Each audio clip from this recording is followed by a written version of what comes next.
OTB AM. With Gillette, proud supporters of Movember. Gentlemen, let's move. It is 7:30 on this Tuesday morning. You're very welcome along to OTB AM. It is Eoin and Shane with you right the way through until 10 o'clock this morning. And today the Champions League is back. So we're going to be joined by Daniel Harris later to look ahead to Manchester United's game against Istanbul. We're also going to be looking back again on Ireland against England. Andy Dunne's take is coming to you between 8 and 9 this morning. And we're also, of course, updating our GAA Power Rankings. It is a Tuesday morning. Nothing being said whatsoever about how the Power Rankings might have been totally destroyed over the course of the weekend, thanks to a certain group of players from Cavan and a certain group of players from Tipperary, but that is a story for later. And we're also going to be joined this morning by Anthony Moyles and former Westmeath footballer John Connellan, who penned a letter, an open letter at the weekend, which went viral on Twitter, talking about the finances of Dublin GAA and how the Leinster Championship is obviously dead at the moment, and if we can possibly resuscitate that over the next few years. So we'd love to hear your thoughts on all those subjects. You can tweet us at Off the Ball or comment on the YouTube or Facebook streams. Shane Hannon, good morning. How are things? Good morning, Owen. All well, and yourself? On a scale of 1 to 10, how deep is the pain of crashing out of a championship with no back door? Because this is the thing that we're going to be talking about this morning. The idea of not having that safety net. It might be great for the neutral as it was on Sunday, but for a Monaghan man like you, I'm sure you've been licking your wounds for quite some time now. Yeah, I mean, it's a double-edged sword because it takes away the great days in the back door, and I know a lot of teams have had some serious moments in the back door, and teams have won All-Irelands through the back door. I remember Monaghan losing to Longford in the back door. I think it was in 2016 or 2017, and the pain of that was amplified because you're losing to a team that's in Division 3 or 4. But on the flip side of that, if you're a Longford fan travelling up to Clonus that day, what a moment, and you'll remember it for the rest of your life. I remember Louth getting a draw with Tyrone in 2006 as well, one of the most famous results in Louth history. Like, it's hard to take those moments away, but then what do you do about it? I mean, if you take away the back door, you take away what we've become used to and accustomed to over the last 15, 16 years, 20 years perhaps, and teams have won All-Irelands through the back door. So it's an awkward one. You know, teams have trips to. I remember Monaghan in 2018 as well. They had trips down to a sunny day in Dungarvan. You had trips to Carrick-on-Shannon, places that you never ordinarily would have played championship matches before. So it kind of throws up these new fixtures and fixtures that fans like. So I've enjoyed the back door, but it's definitely a controversial one. And what happened last weekend is only going to shed a spotlight on it, I think, over the next few months. Kevin McStay is one of the people shedding that spotlight on it this morning. His column in the Irish Times suggests that the solution to the tired process of quarterfinals and Super 8s is a return to the electrifying bolt of the old, brutal knockout championship. But what is to say that a story like Tipperary or a story like Cavan wouldn't have actually happened at the weekend with a backdoor in place? I definitely get the feeling that Cavan and Tipp's wins are as much to do with 2020 being a weird year as much as anything else. Like, we have seen bizarre results happen in other sports. We have seen strange results happen in the Premier League. Aston Villa beat Liverpool 7-2 not a long time ago. Weird things happen in these vacuous stadiums. I just wonder if this is actually just a symptom of 2020 being a strange and wonderfully on the sporting stage, strange year. And it's actually not that much to do with a knockout championship. I mean, if the big teams get used to the fact of not having a safety net anymore, will they be even more dialed in to crush teams like Tipperary, for example, in Munster? I'm just not sure if the reason here is actually because it's knockout. I think that the reason we're seeing historic scenes is because this is something of a historic year in itself. Yeah, the knockout championship does two things. It highlights the fact that there is a gulf in class, and it also removes, I guess, the importance of the Super 8. So if with all due respect to Cavan and Tipperary fans, in a normal year, last year, for example, if Cavan had come through and won Ulster and Tipp had come through and won Munster, granted, they're straight into the Super 8s, but therein they play perhaps a Tyrone who comes through the Super 8s, perhaps a team like Galway or Roscommon, perhaps a Meath or a Kildare, perhaps a Monaghan and a Kerry, of course, as well. So their odds of getting to the All-Ireland semi-finals then are completely not taken away, but they have to play 3 matches in a Super 8s, home, away and neutral.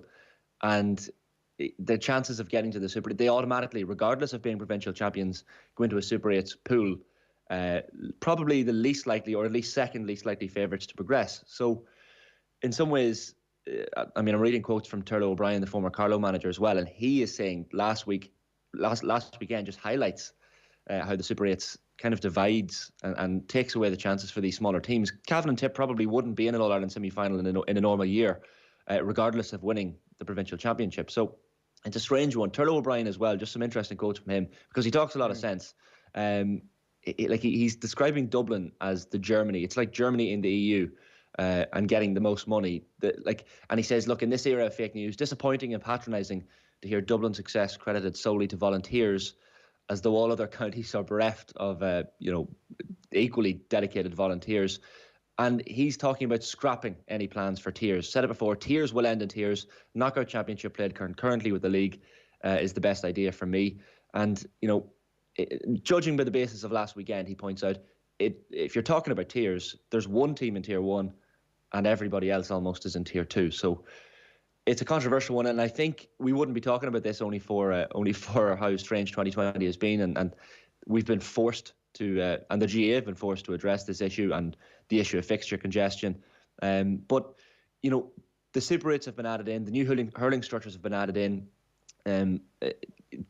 I guess a tiered championship would increase the number of inter-county games that take place, whilst on the other hand, people are talking about a fairer club programme within the CPA and reducing the number of club games. So it appears that, on one hand, okay, let's have way more inter-county games if you want a tier championship, but on the other hand, let's have less club games because the players need to rest. So it seems very different and varied for the inter-county and club players. Well, the hurling has proved exactly why you can have a great middle ground, where you can have this beautiful round-robin system in Munster and in Leinster. Last year was brilliant in Leinster, the year before was brilliant in Munster, and you can still have the cut and thrust of knockout championship. The All-Ireland semi-finals weekend of 2018 and 2019 have been two of the best sporting weekends in recent memory in Ireland. They've been absolutely class because they've been knockout, but they've also been class because teams have built themselves up to such a high level from playing regular games against other top counties throughout the year. It's great for the gate receipts, it's great for the association, and you also have these brilliant knockout games later on.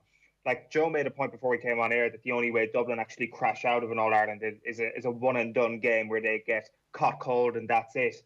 That's not going to happen in Leinster anytime soon. We'll be getting into that later on this morning, but that ain't going to happen. That can still happen in your All-Ireland semi-finals and final on the biggest day. If Dublin get knocked out, if they get beaten in one of those games, they are done. You still have an element of that. Now, McStay this morning is saying that the league should be recalibrated into a competition where we get to see teams play each other on a consistent basis, and that the All-Ireland would then form like an old FA Cup sort of thing where you'd win on the day and progress on the day. And I'm not sure if he's talking about playing them concurrently or not, but I do fear that if you play those two things concurrently, the exact consequence will be what happened in football, which is the FA Cup becomes relatively meaningless and the league is all that matters. So I wouldn't be surprised if that happens from that perspective. But I think we need to cool the jets a little bit on the amazingness of this provincial championship this year, because not too long ago we were saying that the provincial championships are dead.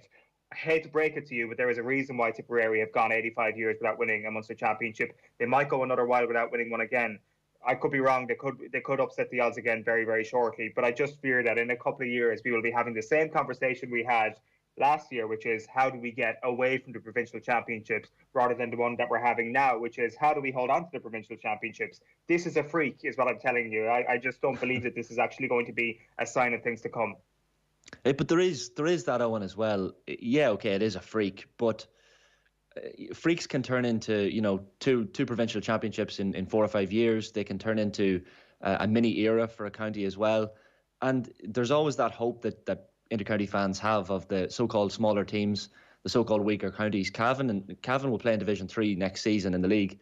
Tipp will play in Division 3 next season in the league, and both are in the All-Ireland semi-finals. I mean, it's that one day out in the sun, the hope that false hope that most counties have every single year to win just once, as the Saw Doctors sing in the song. I mean, it's that hope that you hold on to. And Tipp and Cavan fans this year, I mean, someone pointed out the idiocy of the tier championships, that these are two counties who are Division 3 next season and ordinarily wouldn't have had a hope of even competing for Sam Maguire. So, yeah, okay, Cavan and Tipp are still a long way off in All-Ireland. They're two big wins away, but it's still only 2 wins to win Sam Maguire, a tournament that, in a tier championship year, they wouldn't have a hope of winning. And there's also the issue of Dublin. We talk about, knockout championship being easier for them to possibly lose at some stage. But I mean, we've mentioned the widening gap in the Leinster Championship. So regardless of what you do at the Championship, Dublin are still coming through the Leinster Championship fairly easy over the next 4, 5, 6 years. And then you get to the Super 8s, they're not going to lose a game. But if you change that to the old style and go straight to an All-Ireland semi-final, who's to say they're going to lose that game either? So I don't think it's the structure that's creating this Dublin juggernaut. Look, we'll get into it later on. It's probably finances that's the main issue, but there's a lot to get into. Well, the Dublin point is interesting in the context of the Super 8s as well, that their group, for the 2 years that we've seen it, has been a foregone conclusion. The dead rubber has existed because Dublin have crushed everybody in the first couple of games, and you kind of know that their second team is going to crush whoever they're coming up against in their dead rubber game at the end. That I wonder if the Super 8s are actually just like a different version of the Leinster Championship, where realistically, unless they get drawn against 1 or 2 exceptional teams who are at the very peak of their powers and have a generational team, is it actually just a foregone conclusion completely? And maybe the Super 8s as a concept would have been okay, say, 15 years ago. I don't know. We'd love to hear your views, though. Tweet us at Off the Ball if you've got any take on this. Should we revert to the provincial championships, straight knockout championships for the foreseeable future? It is a drastic move. It is something that perhaps the coffers won't like in GAA Towers, but it is something that's given us some exceptional scenes so far in this year. Let me tell you that OTB AM is live in association with Gillette. Good morning. Start with Gillette, giving you the confidence to tackle the day ahead. And let's tell you what's coming up this morning. 7:45 is football with Daniel Harris. We'll be talking about Manchester City against Spurs at the weekend, looking ahead to Istanbul Basaksehir against Manchester United tonight. At 8:05 then, that piece with John Connellan is coming your way, and Anthony Moyles will also be talking to us about how Meath are trying to arrest the gap that is existing in Dublin at the moment. John Duggan will be with us to bring you the sports news later on, and Andy Dunne is up at 8:45. After 9 then, the GAA Power Rankings are coming up, and we'll be talking about Mickey Hart, and we'll be hearing from Mike Quirk on last night's show, who were saying that Cavan should try and take the Dubs out of Croke Park in their All-Ireland semi-final. Phil Egan, though, is with us in studio. Phil, how are you getting on? How are you doing, Owen? Yeah, we're going to start with that news about Mickey Hart, and obviously appointed manager of the Louth senior footballers last night. A 3-year deal. The 3-time All-Ireland winning manager with Tyrone will be assisted by Gavin Devlin once again. They'll be in charge of Louth's under-20s as well. Louth were beaten by Longford in the Leinster Championship this year and will play Division 4 of the Allianz League next season. Anthony Cunningham will remain in charge of the Roscommon footballers for the next 2 years. He led them to a Connacht title last year. They were beaten by Mayo in the semi-finals this year. Chelsea have a chance to qualify for the knockout stages of the Champions League this evening. A win away to French side Rennes should be enough to seal a spot in the last 16. That game gets underway at the earlier time of 5 to 6. Then at 8 o'clock, Manchester United have a chance to get back on track in their group. Remember, they lost in Turkey 3 weeks ago.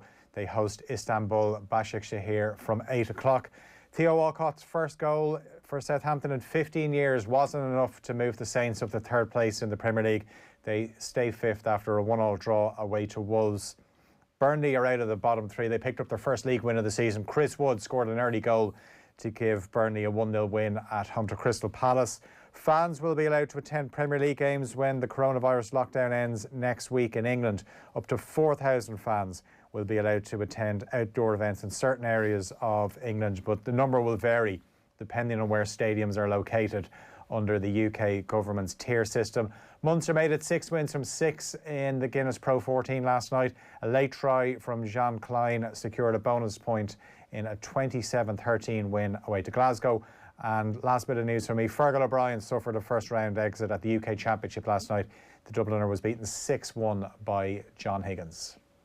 All right, thanks, Phil. For more from Phil and more from the sports news section, you can go to otbsports.com to see what's happening this morning. We are turning our attention to the football, though. Daniel Harris is with us, host of the brand new podcast, United Rewind. It's going to be looking back on a classic Manchester United game every week. And the first episode is out next week, Daniel? Yeah, that's right, 2nd of December. What game are you looking back at? The first one we're going to do is we're going to do the Norwich game at the end of the 92-93 season, which was kind of when it felt like United took one of the aspects of the particular kind of football that they played under Fergie to the world, which is that counter-attack when it looks like the other team are threatening and all of a sudden the ball's down the other end and in the back of the net. And people often talk about Alex Ferguson as someone who wasn't really a tactician, he wasn't really into coaching much. And it's true that his main qualities were probably spotting a player and motivation. But I think the thing about football that his team's really changed, that in a lot of ways is probably more significant than anything any of the other more celebrated sort of technical coaches than him managed to achieve, is that one thing that when your goalkeeper had the ball or when the opposition had a corner or when they're attacking you, they're actually potentially in quite a lot of trouble.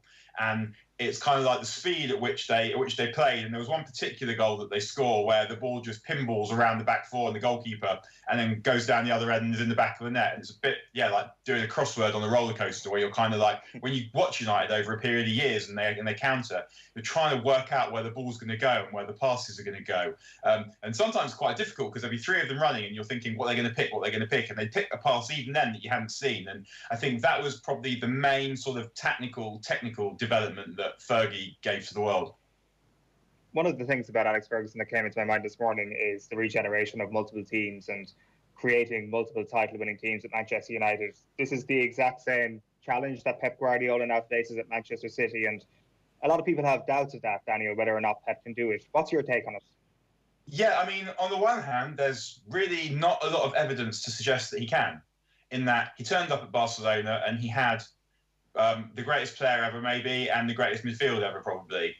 And to have those two aspects, what he then did was he moved Messi to centre forward and he instilled the style of play that got that absolute maximum from those players. And I guess that appears to be his genius, is getting elite level players and getting them to play even better than anyone thought they could, which was what he did at Bayern Munich. And similarly at City, the best players he had at City were not players that he bought, that mainly they were players that were already there. And even when he got there, he did everything he could to replace Aguero with Gabriel Jesus because he thought that the way that Gabriel Jesus plays is more akin to the way that he wanted to play. And it turned out that Aguero was just much too good to even think about leaving out. And he could play Guardiola's style, and also Guardiola's style probably needed to adapt a little bit because to take notice of the fact that he had Sergio Aguero available to him.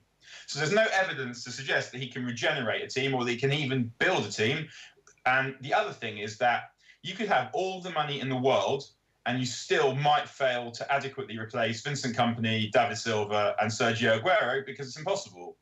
Vincent Kompany is probably, I'm sure that people who are more august than me in this area will agree, the greatest captain in Manchester City's history. So to then go and find someone who can do what Vincent Kompany did, which is be a really good defender, it was, to my mind, not a brilliant defender, but a really good defender, and the symbol of the team and the symbol of the club, to go and find those two things in one, well, good luck with that. It looked like he'd replaced David Silva with Bernardo Silva, who was as good a player and a better athlete.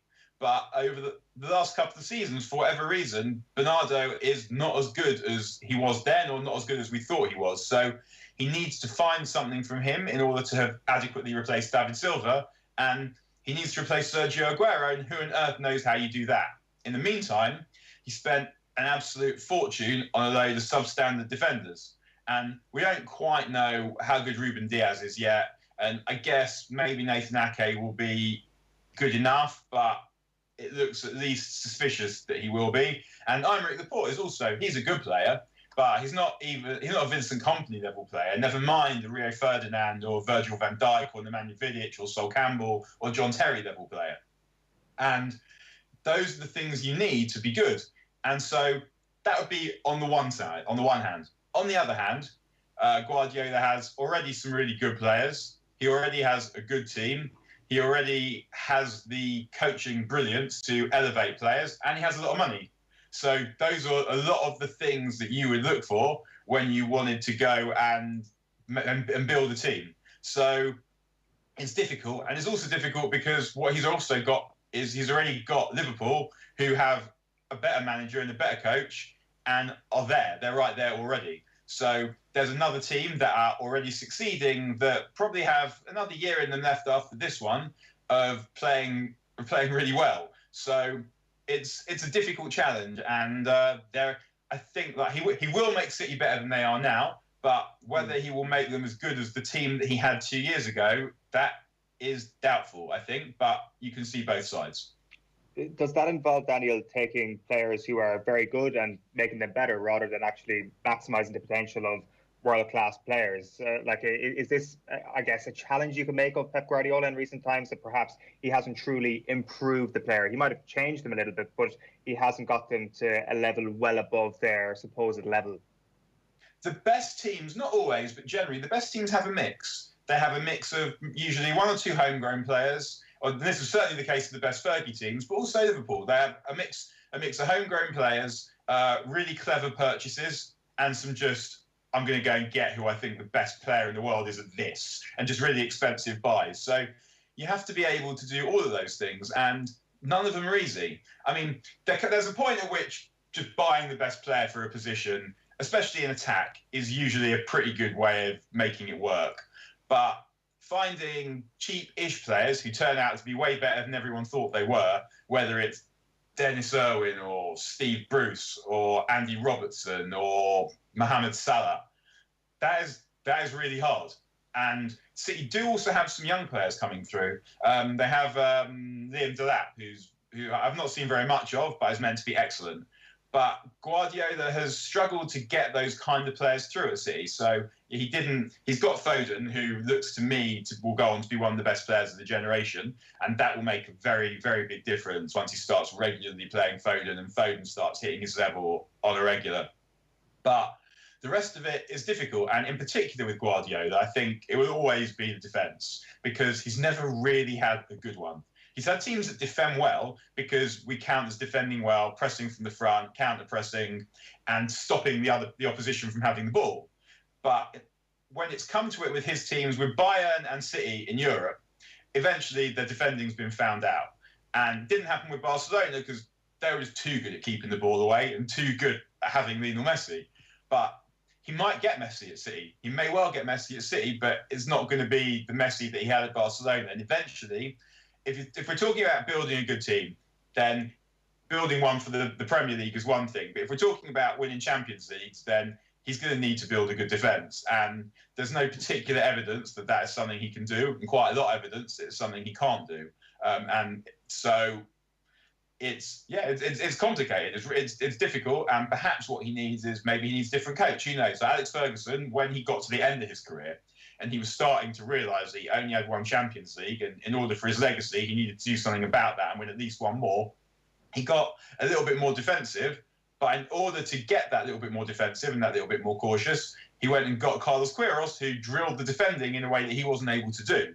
And one of the things about Fergie that was great was he was a really good delegator. He wasn't sitting there, and I've probably said this before on here, he wasn't sitting there watching Monaco or watching Spartak Moscow and going, oh, that Vidic is a good defender. He was sitting there drinking his wine, watching the horse racing or watching the History Channel, and we're reading the biography, doing the things that he does, and he got his scout to come to him and say, this guy's good, and then he'd watch and sign off. Whereas Wenger, for example, was doing all of the above himself. And you get the impression of Guardiola that he's also quite a control freak, and he's probably doing most of the stuff himself. And he's not an expert in every area. And so, I don't know, perhaps he needs to go and get himself someone to drill the defending. Perhaps he needs to get a defensive coach to try and address that thing that he's not particularly good at. I don't know. But I would be surprised if he ever had a properly good defence. That's what I would say. Daniel, just to move across Manchester and to United, obviously in Champions League action tonight on the revenge mission against Istanbul Başakşehir. Finally getting that home Premier League win this season as well at the weekend. But just one enigma for United fans at the moment, a mystery within an enigma probably, is Anthony Martial. And watching him the other day, I mean, he had a couple of half chances. Confidence seems to be at a bit of a low ebb. When you think about Martial last season, he had, I think it was 23 goals. He scored in all competitions. This year, he just can't hit the back of the net. Hasn't scored in the Premier League. Granted, his 3-game suspension probably didn't help. But when you see someone like Edinson Cavani come onto the pitch late on against West Brom and look so composed, so wise, his moves off the ball are something that Tony Martial could probably learn a lot from. What's your view on Martial at the moment? Is his position potentially even under threat if he keeps underperforming and Cavani comes on and starts scoring goals? If that happened, then for sure. I think the thing with Martial is he's much more suited to the way United play than Cavani, in that Martial holds the ball up. When he's not there, you really notice it because he's the main outball. If you get the ball forward, he's the most likely to hang on to it. Mason Greenwood's improved in that area. Marcus Rashford's also improved in that area, but Rashford's first touch isn't as adhesive as Martial's, and physically, neither of them are quite as good as he is. So he's important to the way United play, even without the goals. But the goals were obviously really important last season. And you said he had a couple of half chances on Saturday. He had a great chance on Saturday that would have made the whole game very much easier for United. But he's kind of feeding off scraps, really, in that there wasn't that much. One of the things about Martial that's good is he does also have the ability to create chances for himself. But he's not getting great service, and he didn't get much apart from that chance in the first half. And what was strange about the way United played at the weekend was, I wondered if, when United were under Van Gaal, this is another game we'll be doing on the pod, they played Leicester quite early on, and I think they played a diamond, and they had, up front, they had Falcao and Van Persie, and at the top of the diamond, they had Rooney, and also in the diamond, they had Di Maria. And they played some incredible football, went 3-1 up. Then they got done by a bad penalty decision, and I think a bad red card, and ended up losing 5-3. And Van Gaal completely lost his testicles after that. And the football that we watched thereafter was just absolutely dreadful and just square passes. And beginning to wonder if United getting whacked at Spurs has spooked Solskjaer in kind of the same way. Because it's fine to play Fred and McTominay because you don't trust the defenders to defend one-on-one when you're playing good teams. But against West Brom at home, there's just no need for Matic and Fred. You could have played Fred or Matic. I mean, I would generally not be playing Matic, so Fred. I understand why he rested McTominay, because he played 120 minutes for Scotland, missed the second game, but then played 90 for Scotland, and he's someone whose game relies on physical power and running power, and he's someone United are going to need a lot. So I can understand why he rested McTominay, but if you're playing Fred should be enough at home to West Brom that you can play Van de Beek and Bruno Fernandes. And then you've got two creators, and you've got also some good legs in midfield. But he played Fred and Matic doesn't run. He's not going to create much. His passing isn't particularly positive. And then if you stop Bruno Fernandes, then you more or less stop United. The entire responsibility for creation rests on Bruno Fernandes. And you watched it, and you saw United struggling to create. And I think that was the main problem, not the way that Anthony Martial played. Because if you'd have played another attacking midfield player or another winger, or both, I think you would have seen United create more. And then the other thing is that without Mason Greenwood, United still, he's not a right winger, but he can play off the right. Daniel James prefers to play on the left. United are basically playing without a right flank, because Aaron Wan-Bissaka has his attributes, and his attacking looked to be getting better towards the end of last season after lockdown, but it's not enough currently. And it's definitely not enough if he doesn't have a proper right winger outside him, or someone at least who can threaten to go outside with a bit of pace. And at the weekend, he had Juan Mata. And so I think in those games, if United perhaps thought about playing Brandon Williams, who offers more pace going forward, more thrust, then they would get more out of Anthony Martial, and they would look a much better, more balanced team than the absolute mess they looked against West Brom. Can I just ask you about the international break? Because, Republic of Ireland fans will be delighted that there is no international football until March. But Solskjaer has spoken about, the importance of having this long stretch together as a team, that, with players flying halfway across the world for international games, the likes of Pogba, I guess, going back into the French camp when his confidence might be low at United, it can maybe sow discord in the heads of some players who are not having a great time with the club. Then they go off to their country, enjoy themselves, and come back with an even worse mood than they were before to their clubs. So I guess over the next 3 or 4 months, having the United squad together, even compared to other clubs in the Premier League, do you think United can really benefit from that, make a charge up the table, given that the players are going to be stuck together for the next 3 or 4 months? Yeah, I hope so. I mean, it seems ludicrous to say this, but if United win their game in hand, which is Burnley at home, they're 4 points off the top. And it's a very strange league. And especially if United beat Southampton at the weekend and Arsenal beat Wolves, then it becomes extremely concertinaed. And you never quite know what you're going to get. You never quite know what you're going to get with Ole's extremely loose United team. But you don't really know what you're going to get this season, I think, apart from the fact that Liverpool are probably going to keep winning. Because what they have that, I say, most of the other teams don't have is they have the knowledge that they can win. And they just know what it needs to take to win, and they expect to win. And I think that makes a significant difference when you see them playing without important players. Whereas the other teams are sort of a bit more reliant on particular individuals to be there and do particular things because that's the way their teams are set up. I think we will try and see. I mean, perhaps the next 2 or 3 months will more or less define whether Solskjaer is going to be a success at United, because if we're still seeing a lot of the games like we saw at the weekend in 2 or 3 months, and we're seeing that regularly, then it probably we would have to conclude it's not going to work.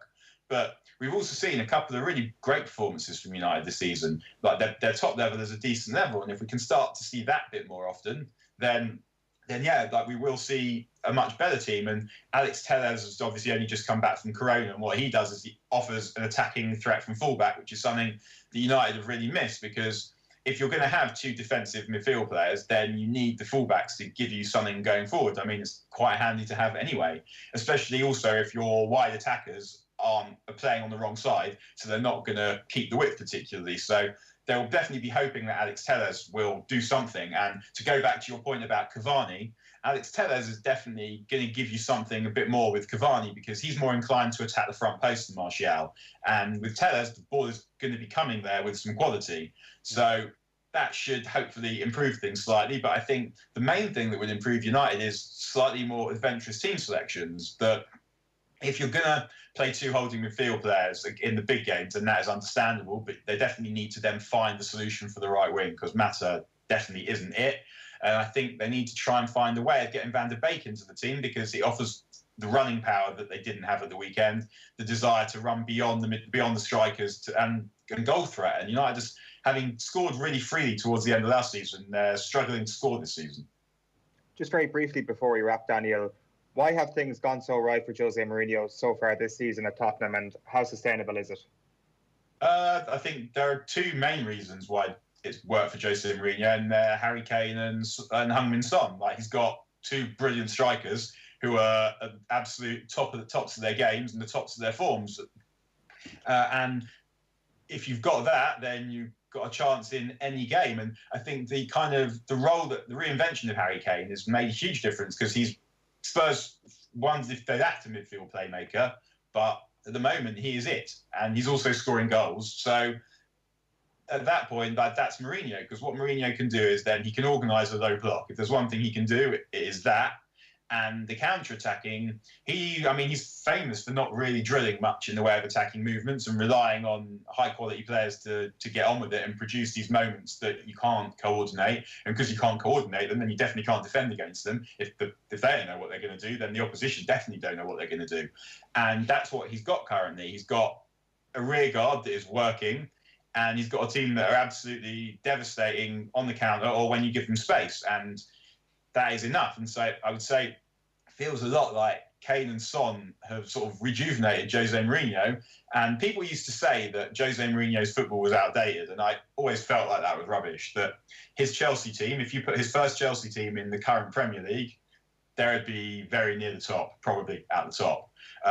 And it's not that the football's outdated with Mourinho, it's that the way that he was trying to impose his particular style of football on players and personalities who were not suited to it was the problem with Mourinho. What you've got now is you've got a defence that lacks pace, in the middle particularly, so low block, which is very suited to Mourinho, but they're good defenders. And you've got quick attackers who are mentally strong and who take chances when you offer them. And that is also the height of Mourinho. So I don't see any reason that as long as Son and Kane are fit, that Spurs can't challenge. I mean, if one or both of them get tired or get injured, then they're going to run into some problems. But it was funny because it looked for a while like Spurs were basically getting the whole Mourinho experience on warp. And then they gave him some money. They gave him a decent amount of money this summer. He bought well. And so we should also note that it's not just Kane and Son. It's that the signing of Højbjerg worked really well. The signing of Reguilón's worked really well. And so they gave him money. He spent it well, which at United he didn't do. And he's just got maybe the 2 best players in the league at the moment playing up front for him. And all those things, along with the strangeness of the season, because also it's kind of quite a low energy way that Spurs play. And in a season where the games are coming midweek weekend, there aren't. I think for the teams that are left in the League Cup, I don't think Spurs are out of the League Cup, but there's a game every midweek between now and Christmas. So for those teams that are playing a lot of football, if you play a relatively low energy, low pressing style, I think that's also going to help Tottenham. Yeah, for sure. Daniel Harris, great stuff. Best of luck with the podcast. Thank you very much, lads. See you again. Have a good day, everyone. Daniel Harris there on the line. You can check him out on Twitter, and United Rewind is the name of his new pod starting next week. Right, it is 8:05 on this Tuesday morning, and we have a packed hour ahead for you on OTB AM. We're going to be talking Spurs with John Duggan, rugby with Andy Dunne, and we're back talking the state of football in the Leinster Championship with John Connellan and Anthony Moyles. OTB AM. This is OTB Sports Radio. The Saturday panel on OTB. We're talking about these lighter footballs, you're right, but it's with the pace which they come through, and it would literally be a case where I would do sessions of heading 20, 30 balls where I would be literally feeling dizzy after it. So now to hear these type of statistics and the research that's gone into it, of course, it's a major worry. Don't miss the panel every Saturday afternoon on OTB Sports Radio. Tune in 24/7 on the OTB Sports app.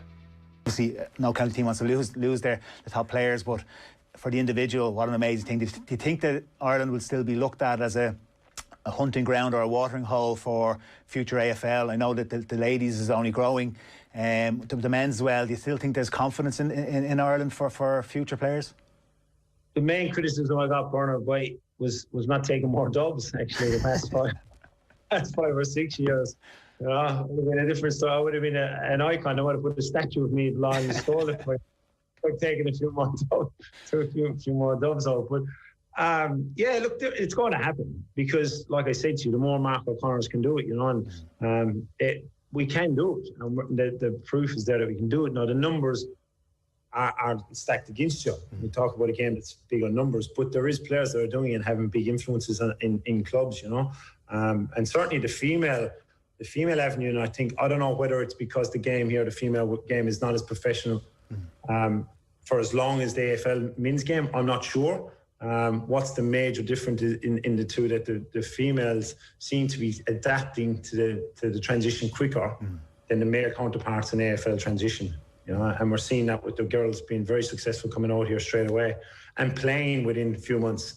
That's unheard of in now, maybe, and it's not maybe, I also think the talent pool is a lot less for the female talent right now in AFL as far as the standard wise, because it's still a young baby as far as picking up and getting there.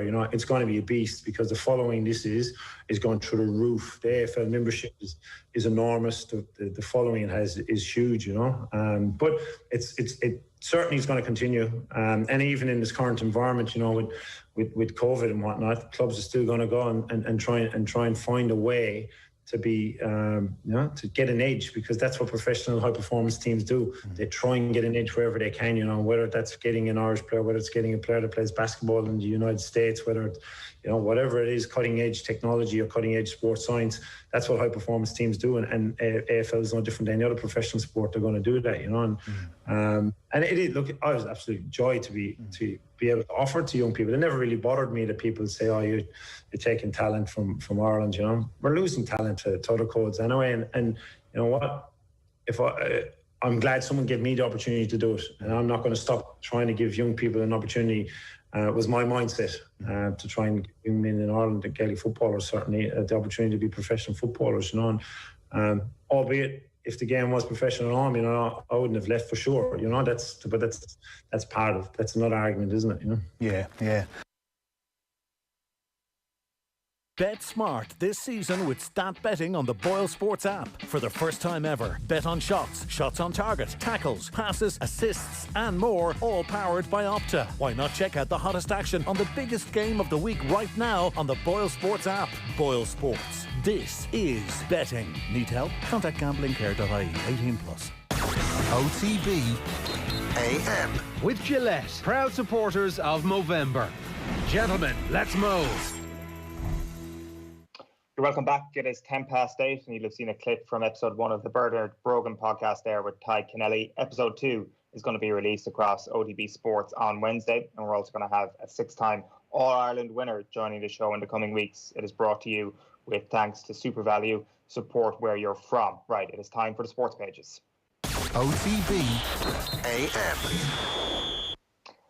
OTBsports.com this morning, leading the way with Jose Mourinho. Tottenham are well equipped under rejuvenated Jose. That's Dion Fanning on the football show last night. David Brady, meanwhile, says Dublin are the All Blacks of the GAA. There is an aura about them. He was on with Joe last night as well, and you can check out the full piece in the GAA section of our podcasts. Mickey Harte dives straight back into management with Louth. Shocking news, surprising news really, not so much shocking, but surprising news last night that Mickey Harte has gone straight back into management with Louth. We'll have a bit of reaction to that later on. Tipp and Cavan wins uplifting from a human context. More from Mike Quirk and David Brady last night. And Burnley's winless league run ends as Wood splinters Palace. Good headline there, and that is otbsports.com. You can get everything there on the app as well. Just to give you a flavour of the headlines on the back pages this morning as well.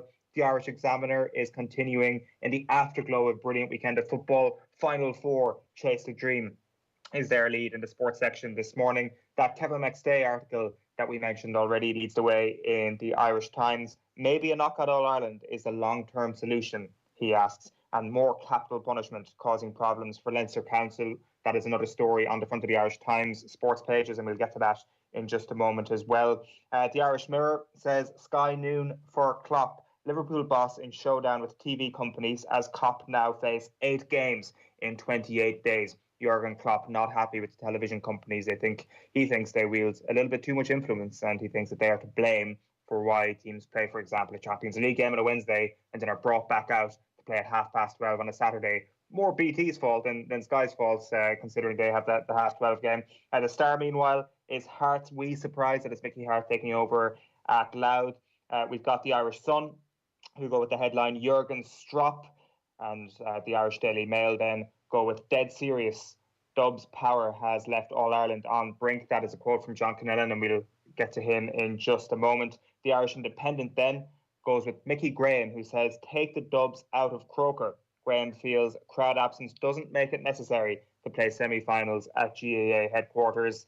And finally then, the Herald is take Dubs out of headquarters. That is the same headline. That is Mickey Graham saying that perhaps it's time to take the Dubs out of Croke Park. Right, so you might have seen at the weekend an open letter from former Westmeath footballer John Connellan, who is calling for central funds to be re-administered away from Dublin and towards other counties in the GAA, especially those counties struggling in Leinster at the moment. This obviously comes after Dublin dismantled Meath in the Leinster final to do the 10 in a row in the province on Saturday night. And I'm delighted to say that John Connellan is with us now. Good morning to you, John. Morning, guys. Thanks for having me. Not at all. Thanks a million for coming on. So basically, to put this into a nutshell for people who haven't seen your letter, your main concern is that the future of the Gaelic games in Leinster counties outside of Dublin is under serious and immediate threat. Yeah, I suppose the gist of my letter, and I'd probably go one further than that. And I listened to you guys yesterday in the morning and off the ball last night as well. I think probably to say that Leinster is under threat is probably to understate it. I think the Leinster Championship at this stage, really Dublin winning 15 of the last 16, and I outlined in my letter the average winning margins of, and that's only finals. That doesn't take into account semi-finals and quarterfinals and that. Really, the Leinster Championship, if we're being honest about it, has been a non-runner for a number of years. I suppose the position we probably find ourselves in is that the All-Ireland series is possibly under threat now at this stage. Dublin obviously going for 6 in a row, and I suppose showing no sign of faltering. So I suppose that's probably the position we're in. I know Turlock O'Connor from Carlow tweeted me. He said maybe there's still hope for the Leinster Championship. I'm afraid I'm not sure I share his view until something really drastic happens. So that's really where I suppose the motivation behind my letter came from. I've seen and I suppose I've experienced what's happened to the Leinster Championship. I took absolutely no joy in seeing what happened with Meath the other day. Now, while I absolutely accept that individual counties, Meath, Kildare, Westmeath to a lesser extent, maybe some of the former giants of Leinster need to take some responsibility as well and do more to get their house in order.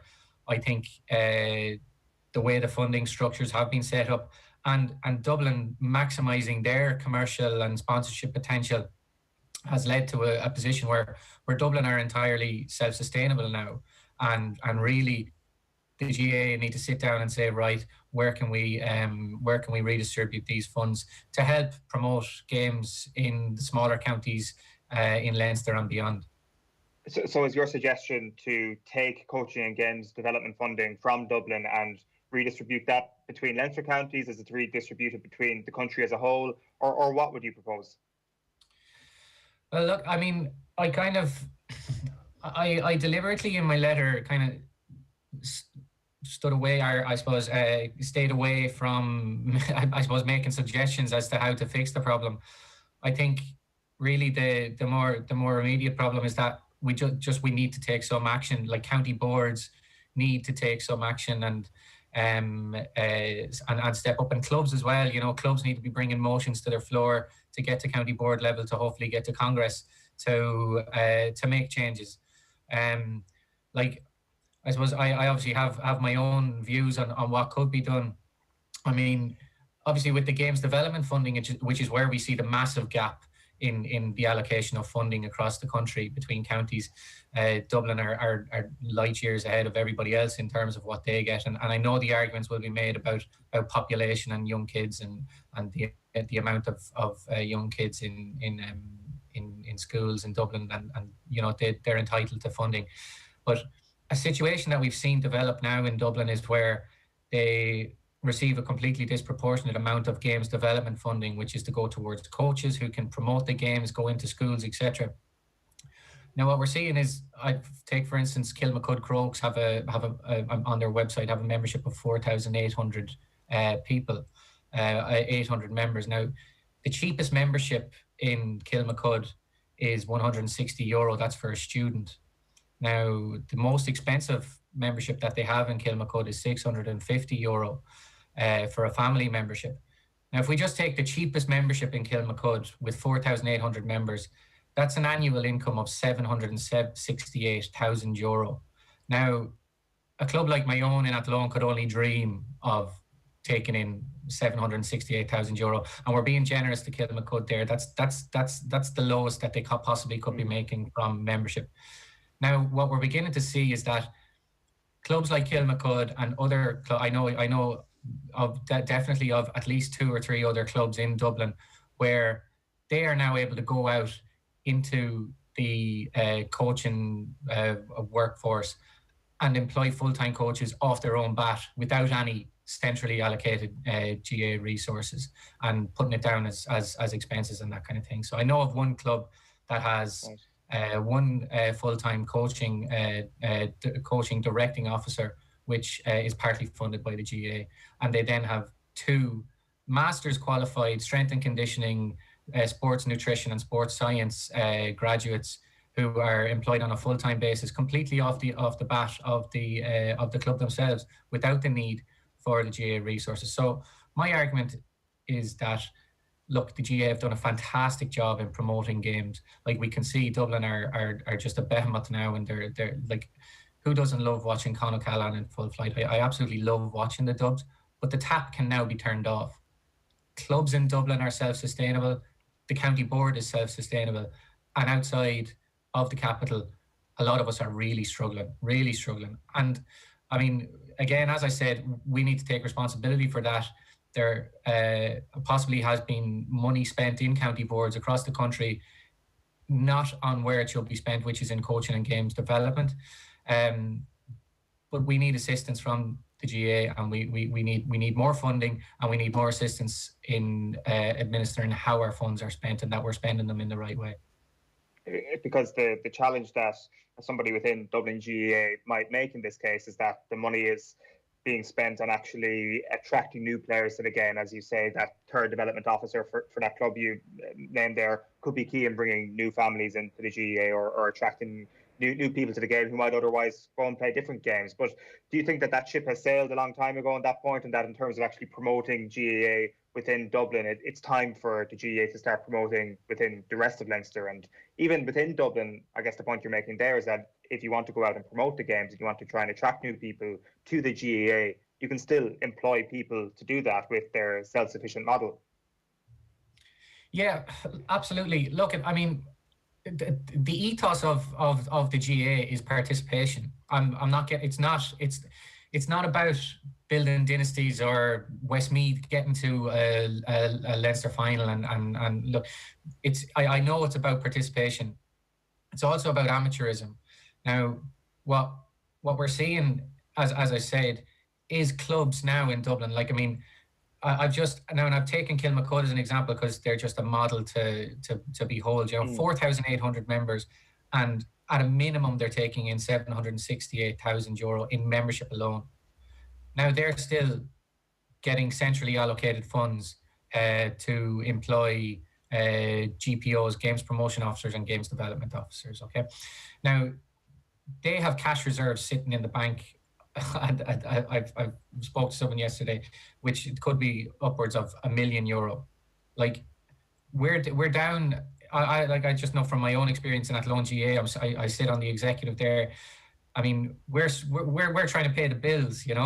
I mean, the idea of us being able to come up, the GAA model is that if we can pay 50% of the salary of a GPO, that the GAA will match the other 50%. The idea of us being able to come up with that on top of everything else that we have to do in terms of fundraising is just it's not feasible for us.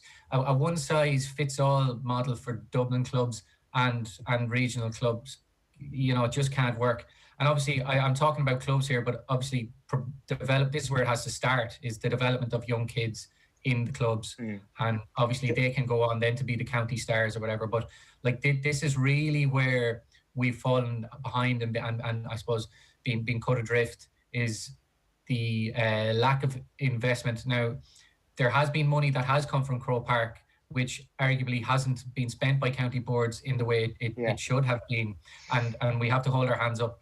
But every club needs every county needs a John Costello. Like if we could get a central a GA funded. I know there's a new operations officer who's starting his tenure in Athlone or in Westmeath. He's only a year into the job. Remains to be seen how that will go. Hopefully he has a successful tenure. But really we need more assistance in how we spend our money, and obviously we need to get more be able to take like a lot of that Dublin administered funding. I mean, they're self-sufficient. We can turn off that tap now and distribute it to where I suppose we're in drought down the country. So the thing about some of the points you made about just the general running costs of clubs down the country, I think you mentioned in your open letter as well that you had to buy your own shorts, for example, before a game in Croke Park, and you see what the Dubs get, that there is a massive gulf in what's actually available to players, how these clubs are funded.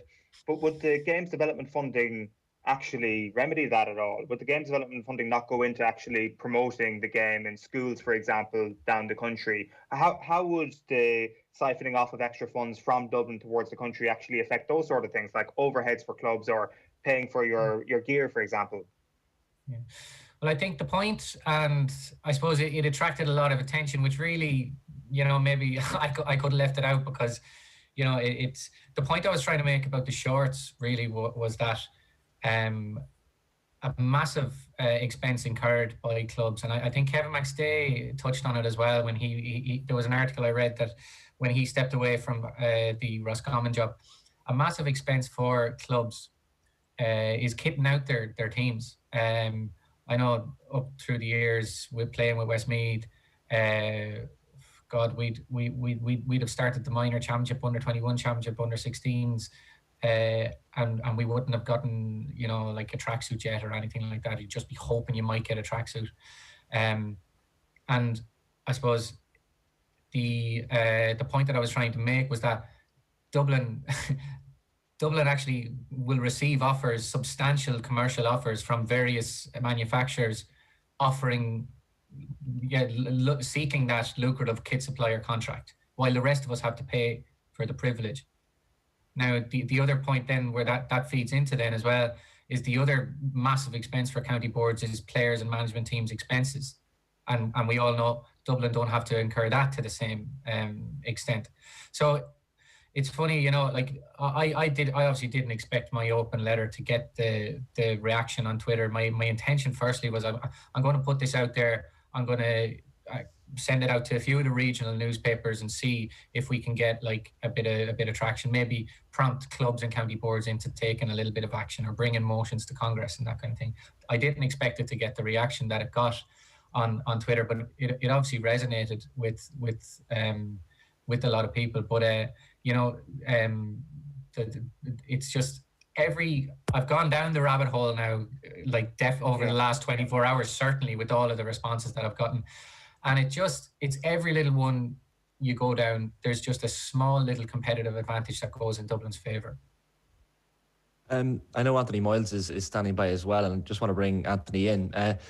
Anthony, I know a lot of what John is saying will, I guess, be echoed in your mind as a Meath man. And just to play devil's advocate on all this for just a second, I mean, to use the example of Kilkenny from hurling, they had that period of utter dominance, you know, which in some ways has come and gone. They had 7 of 10 All-Irelands between 2000 and 2009.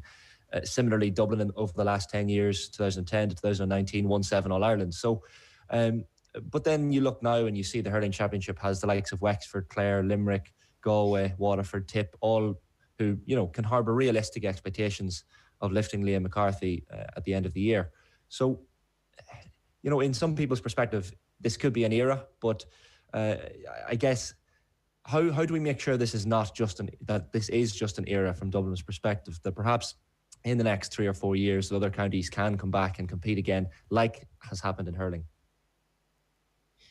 Well, Shane, I suppose Dublin won't want to just keep it as an era. They'll want to keep it for as long as they can. And, you know, it's up to the rest of us, I suppose, to try and bridge the gap. You know, I think you can't really look into the future. You can't. I don't think you can compare Kilkenny's dominance to Dublin's dominance of the football championship over the last number of years. I just think, you know, Kilkenny had a special group of players, and I think probably there are some similarities in the sense of counties, very, very proud counties such as Offaly and hurling probably fell asleep at the wheel. Wexford probably did the same. Now, you won't find people who put their hand up and say, yeah, that's absolutely 100% true. They'll say the usual stuff, oh no, we're doing great work and we're trying our best. But Kilkenny obviously brought it to a completely new level with Cody and took a jump and a step forward. I completely agree with John's letter. It resonated because I was in the depths of depression, obviously, Saturday night, and anything that would add to my depression was something I was going to lap up. But, you know, you have a situation where, as he says, the behemoth, the juggernaut has now started. It is there, it's set. And you know, if I was in the Dublin situation, I'd be saying, well, why should we now rein it back? It's up to the rest of you guys to catch up. So John is right. There's a couple of things that need to be done. One, the centrally, you know, resourced situation with regard to the GAA needs to be balanced out. And I think you've had guys on before where they're saying they're trying to tip the balance more in favour of the other teams in Leinster. And you've probably seen that over the last 12 months or 24 months with the amount of resources and the money that gets dissipated between, say, Meath and Westmeath and Laois and Kildare, etc. So you do have a realisation there. But unfortunately now that, you know, John makes the point that the template was set a number of years ago. And, you know, hats off to Dublin. You know, back in Pat Gilroy's days, you know, and I think, John, you referenced this maybe on your Twitter page. There was a very, very good Irish Independent article where Gilroy essentially got the brightest and the smartest people in the room together. He built a business plan, essentially. He didn't look at it like this is a football team. He built a business plan around it. And he said, how are we going to get from here to there? And who do I have to put in place in those positions to get me from a situation where I'm arguably amongst the pack, not winning All Irelands, to where I want to be the dominant force in football? And you know what? His business plan has worked, and everyone else around him has worked. He put specific people in certain areas. Here's a guy who has built a business, sold a business. He's in the middle of doing another one. Very successful businessman. And he brought all that acumen, as well as his football prowess, to the fore in the position he's in. And it worked. You know, now, you know, I flip and flop between, you know, you see some people saying, oh, Dublin has to be split in two and Dublin has to be split in four and you have to, you know, bring them back into the pack and all this different stuff.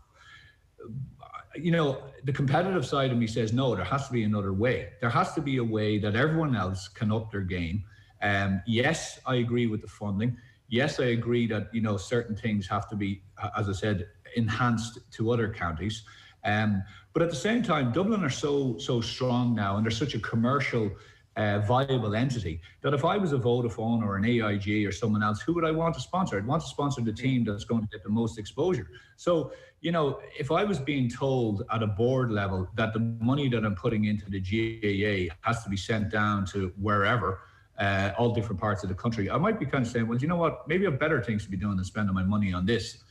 So you have to be careful with what you wish for with regard to all of that stuff. But I certainly think, you know, caps on maybe the amount of money that you can raise from a marketing point of view, different things like that. Like, there's no denying it. Most of the Dublin players arrive to training. A lot of them have sponsored vehicles. A lot of them have different things. But they have that down the country as well, Anthony. Sorry to interrupt, but the sponsored vehicles, this is actually just the point I want to get into. This idea of sponsored cars and gear and like nutrition and all this sort of thing. Like, I mean, there's talk about trying to roll back inter-county spending all around the country, not just in Dublin. Trying to get into the detail here of what's actually the horse that is bolted that can't be brought back. Where is that at the moment? Like, if it's in terms of actually sponsored cars and in terms of nutrition and in terms of gear, of course, like, I'm sure money could be found to actually enhance that. Is that actually going to be something that affects the competitive imbalance in Leinster? Because you touch on splitting Dublin there. It seemed to me that a couple of years ago you mentioned that, and that is a ridiculous notion. That is something that is so outlandish. It seems now that might actually be one of the only reasonable avenues to actually arrest the Leinster Championship or bring the Leinster Championship back from its death. I don't know, Owen. You know, it may end up that way. Like, I genuinely don't feel that. The way I would look at that is, I feel that that's kind of, you know, the rest of us kind of equalising it out because we're it's by default, really. Okay. There are certain counties in this country that will never win All Irelands. Okay, it's just a fact. There's a cohort of counties in this country that every year you could put them on a list and say they have a chance of winning All Ireland. Now that list has got smaller and smaller and smaller over the last 10 years. And like, literally, would anyone say who's the favourites for next year's All Ireland? Boom, straight away people say Dublin. They don't, like, I mean, I was listening to the boys last night and Off the Ball, and it was great talk about Cavan and Tipp. And everyone kind of says it, but no one even wants to go near, oh, but they're going to meet Dublin next, because no one even wants to think about it, because everyone just says it's a given, you know? So like, I mean, people are actually even just sick about talking about the excellence of them. And John is right. Like, I mean, there's some unbelievable footballers. They're playing football. The first goal they got against me the other night was perfection. If you want to look at it, like, it's something that probably took, I don't know, maybe 50 attempts on a training field to get it right, but they got it right. There's a lot of things, I think, Owen, that outside of, right, the money and outside of the resource and outside of the population, and they're not small things, they are big things. I still think that there's areas where counties can improve. Now, I can only speak about my own county, but you know, I look at Meath, and I spoke about this last week. You know, there is absolutely no blame to be placed on Andy McEnany's door. Okay, you might say certain things within the game, right? But like, I mean, that may affect the game from a couple of points. But Meath came up against the greatest team that is out there at the moment. And Kildare would have been in the exact same boat. If Kildare had beaten Meath, Westmeath would have been in the same boat. Laois were in that boat. You can go through all of Leinster and most of the country. Andy prepared that team as well as he can. The Meath lads are in the best physical shape I've seen them being in for years, athletic-wise, everything else-wise. But there's still a massive gap. Now, you know, I look at it and I kind of say, okay, well, you've a couple of simple things that can be done. Meath compete really well with Dublin and the rest of the country at underage level. There's massive work being done at underage in Meath. They have seriously good development squads that stay in touch with players, that bring players in, bring players out. There's a massive amount of fellas given their time to coach and be down there in those development squads. And those development squads are showing promise. So in other words, you look at the Meath minor team this year, they bet Dublin by, I think, 10 points, okay? So you have a situation where it's going. But you know what happens after 17 in Meath? The funnel stops. The funnel is nice and wide, and then after 17, the funnel goes back in like this, because what happens is they're sent back to the club. If those players are lucky enough to be with a big club, they'll continue to develop and improve and over their formative years of 18, 19 and 20. But if they're not, if they're with a rural club, maybe they start to go back down the queue. What happens in Dublin is the following. Those lads finish at 17, they're kept in development squads at 18 and at 19, and then they go into the under-20s and then they go on. So for the next 2.5 years, they're really formative years when they're, you know, getting bigger, they're getting stronger, everything else. They're within the squad, they're within the confines of a very professional kind of situation. They're soaking up all the different things that it is to play with Dublin, to be on that team, the game plans, etc., etc. The guy went out to the Meath under-20 match this year in Parnell Park, Dublin played versus Meath. The management team from Meath were picked in December. Now, people will all point a finger and say, oh, well, it wasn't my fault, it wasn't that fault, it wasn't that fault. They were picked in December for a competition that was starting in February, right? And I know this because I got a call myself to see would I do it. Now, we're back in December again, and there's still no under-20 manager for the under-20 competition next year. Right, so there's a lot of things that that are out there that Dublin do. But there's a lot of stuff in-house that can be done as well.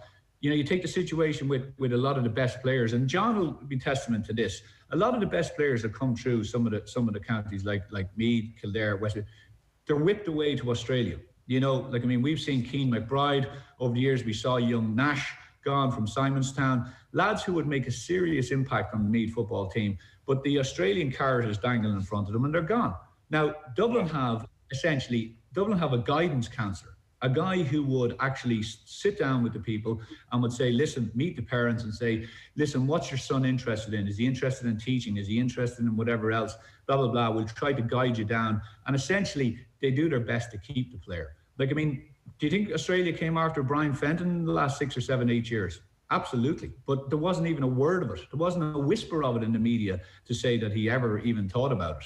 Because Dublin would have just swatted it away. Not a chance. You're not getting near our best player. This guy's the guy we're going to build a team around. Except what happens in the other counties is the best players are gone. Look at Connellan Reardon back for Tipperary. You know, so that's only two things. You know, you get into the club, and John mentioned it there. I played in Dublin. And I won championships in Meath, and I played with St. Oliver Plunkett's. And I went into Oliver Plunkett's in the mid-2000s, and I could not get over the physique and the athleticism of the players, not only in the first 15, but the next 15.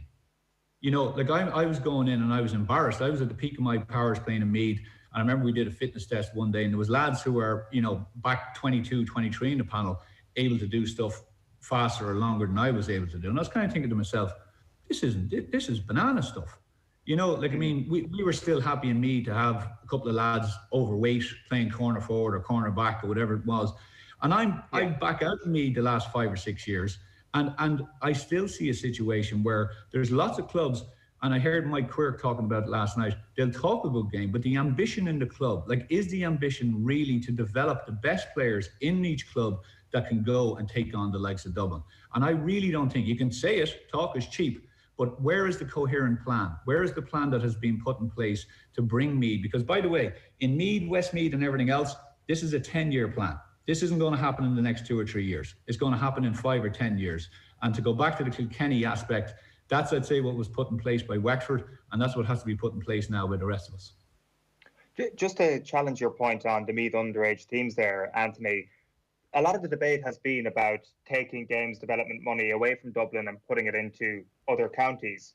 It seems that the games development up to a point in Meath has been okay, as in, if you take more money and promote the game better in Meath, it wouldn't make one iota of difference because you still have promoted the game to a batch of youngsters who are making it to minor level and succeed at minor level. What would your response to that be? Well, I don't know enough about how much money actually goes into each county, right? So, but I'm not going to talk about something that I'm not specifically au fait with. I do know that the last number of years, because I think I was on the show with you last year, when someone from the GAA came on and said the amount of money that is being moved away from Dublin. And I do know Meath have been,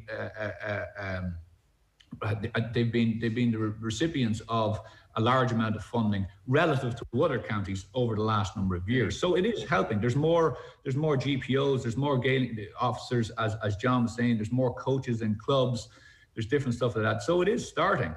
And it is developing, and Meath are improving in that sense. But they need to continue. But the money and the resources is only a certain thing. Like you could travel all around Meath, and you know what? You'll come across the best facilities. You'll come across parishes that have about 100 members, never mind 4,800 members, and they'll have a stand, they'll have an astro pitch, they'll have an unbelievable clubhouse, and they'll have no one playing the game. They'll have a situation where the team is getting bet out the gate every week in, week out. So, where did all that money go? Where does all this money go? Meath is developing Park Tolchin, great, it needs an upgrade, but there's so much stuff. I sometimes kind of cry out because I don't think it's a situation where you put it all this and everything looks nice and shines nice, like a nice big gold bar, but at the bottom and underneath, you're not getting the successes. Gilroy, to go back to that, he realized, he said, okay, hold on. We're going to get everything right from the top, and we're going to funnel this into the right areas that will make us better. And Gilroy, everyone else has taken that template. I saw a business plan, essentially it was a business plan by Kula. I saw it about 8 or 9, maybe 10 years ago. And they had a 40, 50 page business plan, a booklet of what they were going to do and how they were going to do it. And they've pretty much done it. The volunteers that came in, they I don't know, I'd like to hear what John said, but the amount of times I see in clubs, people dropping their kids up there at 10, 12, 14 years of age, and they turn the car around and speeding nearly out the gate. I see it here locally, you have a situation where the people should be asked in, have you ever played sport before? Oh, great, you've done this, you've done that. Would you like to give us a dig out? Where do you work? I work in this company, that company. Brilliant. Would you be able to come down and maybe help us out? It's everyone tying it in together. And that seems simple. But, I really think that Dublin has managed to go to a situation where they're not afraid to ask. They're not afraid to ask for help. They're not afraid to get out there and say, listen, we want a community vibe. We talked about Kilmacud Crokes. I used to work with a few lads who had young lads in Kilmacud Crokes. And you go down on a Saturday morning, they said, there could be 200 kids there. It could be bananas. But what they did was they got every single parent who wanted to. They asked them to stay for the sessions. They asked them to get involved. They asked other parents. They used to give kids, player of the training session and all this. And they built a vibe around it that people wanted to be involved with. Now, I'm not saying that other clubs around the country, of course, there's massive amount of work being done and good work. But I just think that there's the money and all of that certain stuff will go so far. There's other things that are within people's powers, both at county board level and at club level. And what I would love is that in Meath, that both clubs and the county board decide, for the next 10 years, we're going to set a template. And that template is going to be to produce the best footballer for the inter-county team that can go and challenge Meath. And we're going to give whoever that manager is, we're not just going to shoot the manager every couple of years because, he's not getting the results. And we're not going to just blame the players every forfeit because they are doing their best. We're going to give them the best possible way. And what is that? Well, certainly at 17, we're not going to close the funnel. We're going to keep it open. We're going to bring as many people into this group. We're going to have development squads, maybe 2 or 3. We're going to ask fellas to train them on off nights. We're going to get our house in order. So when we have an under-20 competition, instead of appointing the manager 2 months before, we're going to appoint him 8 months before it. And we're going to have a succession plan. And honestly, I think that's the only way. And the last thing I'll say, Eoin, is, I read Colin O'Rourke's article and I saw him talking about the embarrassment of the results and stuff. Like, there's a man, right, who has been around the Meath situation for years, has managed Simonstown, everything else. The county board are crying out for a man like that. Like John, we spoke there about John Costello. John Costello basically became the MD of Gilroy's business plan. He became the managing director. He was a guy who came in and he basically said, right, you go here, you go there. We filtered it out, went to all, and I know he's done a remarkable amount of work. And it's good to hear Westmeath have put someone in place. That is what is required. Because, if you leave it to committees and you leave it to all this, what's going to happen? Lads will get outvoted. There'll be lads looking after their own parish. There'll be jealousy. There'll be this, there'll be that, there'll be that. You need someone at top who's going to be able to make decisions aligned with where the county is going. And if Colin O'Rourke wanted to do a job, well, then that's the job for him. Yeah, for sure. I should say as well, I know Kilmacud's been mentioned quite a lot this morning. Dave has been in touch in the comment section saying clubs in Dublin are self-sustainable. Tell them Kilmacud is not every club in Dublin, which you should just put out there. But just like as a final point, I should say, John, just on this idea that taking money away from Dublin at this point can somehow slow down the gap that has emerged in Leinster over the last 15 years. Do you think that can actually happen? Because, again, I'll put that same point to you that I put to Anthony. It definitely seems that splitting Dublin might actually be the only reasonable solution here, because they're going in only one direction. This ain't going to slow down anytime soon. You can't undevelop a county. You can't unpromote games that have already been promoted over the last 15 years. Yeah, Eoin and Anthony's made some really good points there, and if I can touch on them, I'll try. But just on your question there, Eoin, I think, you may be right.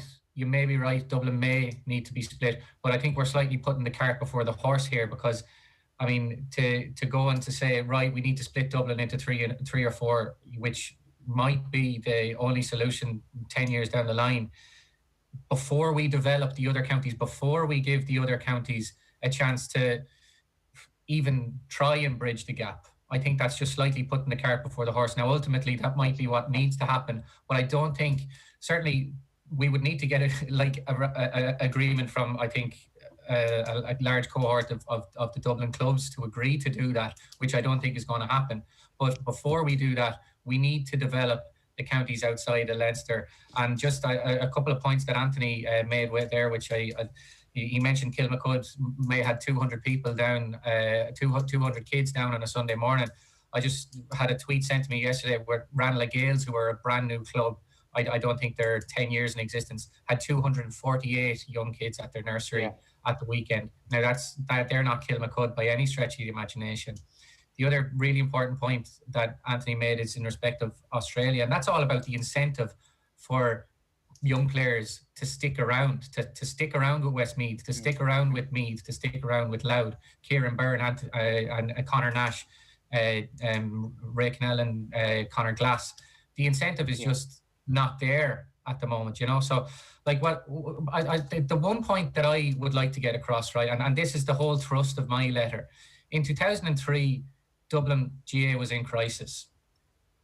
The GAA could not act quick enough under Sean Kelly, and I commend Sean Kelly for the work he does, and I hope my letter didn't come across as anything other than a glowing indictment of Sean Kelly and his committee's work. But they jumped to action to save GAA in the capital.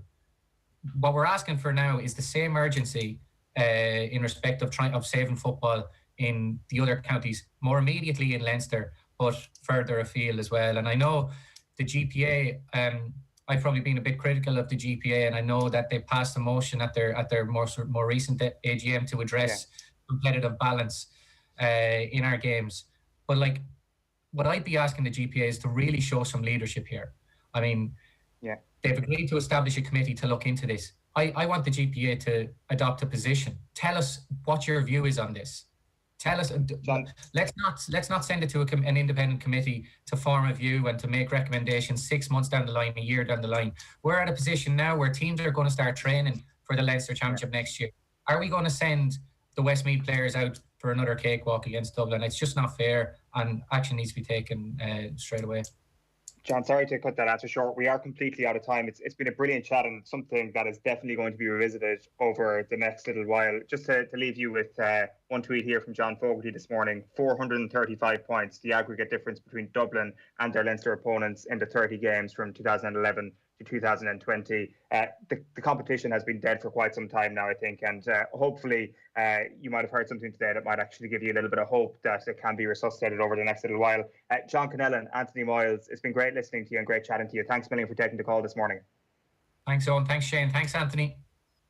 John Connellan there, former Westmeath footballer, and Anthony Moyles, former Meath footballer, there on the line. John Duggan, what is going on? Well, Mickey Hart's the new manager of Louth. 3-year deal. The appointment, a surprise last night, really. 18 years he was in charge of Tyrone. Only left Tyrone 10 days ago. And he'll be assisted by Gavin Devlin. Together they'll also be in charge of the Louth under-20. So can Mickey Hart do maybe what Mick O'Dwyer did in certain counties and lead Louth to better days for Division 4 team at the moment? Anthony Cunningham remaining in charge of the Roscommon senior footballers for the next 2 years, leading them to last year's provincial crown. They lost to Mayo in this year's championship. John Sugrue stepping down as Kerry under-21 boss after just a year at the helm. Munster in the Pro 14 making a 6 wins from 6 last night. A late try from John Clanes securing a bonus point, a 27-13 victory away to Glasgow. The win moving Munster 11 points clear at the top of Conference B. Theo Walcott scored for the first time for Southampton for 15 years. Back there now, of course. It wasn't enough, though, to secure a win in the Premier League last night. A 1-1 draw at Molyneux against Wolves. Pedro Neto scoring for Wolves in the second half. Wolves and Southampton. So Southampton staying 5th in the table. Burnley moving out of the bottom 3. A 1-0 win over Crystal Palace. Chris Wood with the goal at Turf Moor. Chelsea could secure a place in the last 16 of the Champions League this evening with a win over Rennes. They're away in France. Chelsea, a 5:55 start and 8 o'clock start at Old Trafford for Manchester United's game against Istanbul Başakşehir. And the United boss Ole Gunnar Solskjaer has been talking about the benefit of the Champions League having 5 subs. It's going to be a long, long season, and it's not just about this one game, but it's the whole accumulation of football. So I've said I like the 5 subs. I also like the size of the squads because the players feel they're involved. And especially during lockdowns, sometimes if you're told you're not in the squad, then you've got to stay at home. You've got no one to see. You can't go and see your friend and see the game with a friend. And that's another mental welfare that we have to look after the players. So Champions League, I like it. Will we see Paul Pogba tonight? Anthony Martial, only 2 goals this season. Cavani, Van de Beek, who we're going to see in that United team. Interesting to see later on. Very sad news about Maurice Sellers, former Manchester United FA Cup winner 1963, of course well known as the assistant to Jack Charlton, passing away at the age of 83 yesterday. Fergal O'Brien losing in the first round of the UK Snooker Championship last night to John Higgins by 6 frames to 1. Racing today over jumps, lads, at Punchestown. The first off there at 12:30. Thanks, John. Right, we're turning our attention to rugby and delighted to say that Andy Dunne is back with us. How are you getting on, Andy? Very well, thanks, Don. So one of the main themes from Monday Night Rugby last night with Brian O'Driscoll and Keith Wood was that they couldn't really identify Ireland's plan on Saturday. Could you identify Ireland's plan? No. No, I could see a very clear pattern of how we were trying to play, but it didn't make sense. It certainly didn't make sense based on the last 3 internationals that we've played against England, where we tried to take them on physically and failed miserably in all 3. It seemed on Saturday we tried to do exactly the same approach. The worrying thing is we probably even at half time it seemed we didn't correct it, and we looked great in the second half and perhaps try and execute the same plan or the wrong plan better, if that makes sense. So yeah, it wasn't the most cerebral performance I've seen from an Irish side. This comes back to the idea that perhaps Ireland can't really play too much of an off-the-cuff style of play, that what has happened in the past successfully has been predicated on power, and that if they can't overpower a team, then they're in a bit of trouble. I guess it's trying to get away from the fact that trying to arm wrestle teams is the way forward for Ireland. Have you at least seen signs that they can try something different and maybe we'll start taking baby steps in that direction over the next little while? Yeah, I mean, the first positive signs I've seen are that the Farrell and his coaching team have been very brave in terms of their selection. They've certainly been more versatile. Lots of young players lacking in experience have been given an opportunity. That shows a degree of courage on the coaching ticket, just that they're willing to embrace a bit of risk. So if they're prepared to make some risky choices on selection, you would hope they're also prepared to play or embrace a little more risk in the style of play. One of the risks that might, or one of the decisions that might have to come up over the next little while is around the out half, and there has been a lot of talk around Ross Byrne over the last couple of weeks around whether or not he's got a fair crack at a whip for Ireland so far, that, you know, you got to be putting in these players with their best available teammates, but also maybe against opposition that aren't going to crush you. Judging an out half on the back foot, as he would have been on Saturday for quite a bit, doesn't seem like a fair exercise, but could he still be doing better from what we've seen? I think Ross is a very competent player. He's got a lot of temperament and composure, which is always really positive for the position. In terms of improvements in his play, particularly against a dominant English side, a physically dominant forward pack, it's always difficult as an out half to play when you're the front eight in front of you are I suppose, well physically outshone and dominated. It's very difficult to show your wares as an out half. But I would have liked to have seen him take the ball on a little flatter and closer to the line. It's certainly something Sexton does more regularly. Sexton has a very aggressive approach when he's carrying the ball. He's very, very close to the opposition defence when he receives the pass. So it puts doubt in their mind and it fixes defenders. Their studs are stuck in the mud because they have to be very aware of what if Sexton decides to run himself or he decides to kind of throw a flat, wide pass. He can do both at the same time. Byrne played a little far away, I think, from the English defence. He was deep, and it's probably a natural reaction to retreat and move further away from the defence when the forward pack in front of you are being dominated. But overall, I think Byrne I suppose he's been unlucky in that he's been selected twice to play in Twickenham, and both times the forward pack he's played behind have been very much outshone and dominated. So it's a tricky ask for him. I do think he's got a lot of good temperament and composure, but yes, I'd like to see a bit more of an attacking threat from him. Is that just bravery? Is that just saying to yourself and throwing caution to the wind, really, just to step into the line a little bit more, to not play so deep? No, I don't think it's just a switch on, switch off button, and it's certainly not bravery. I think there's it's one of the hardest skills as a first receiver to try and master, is to receive a ball very flat, fix opposition defenders, and then be able to make a very late, and then even so late, a correct choice, whether you run yourself, which attacking option you hit, whether you kick. It generally rules out any long kicking options, so you can only do very small little chip kicks or grubber kicks.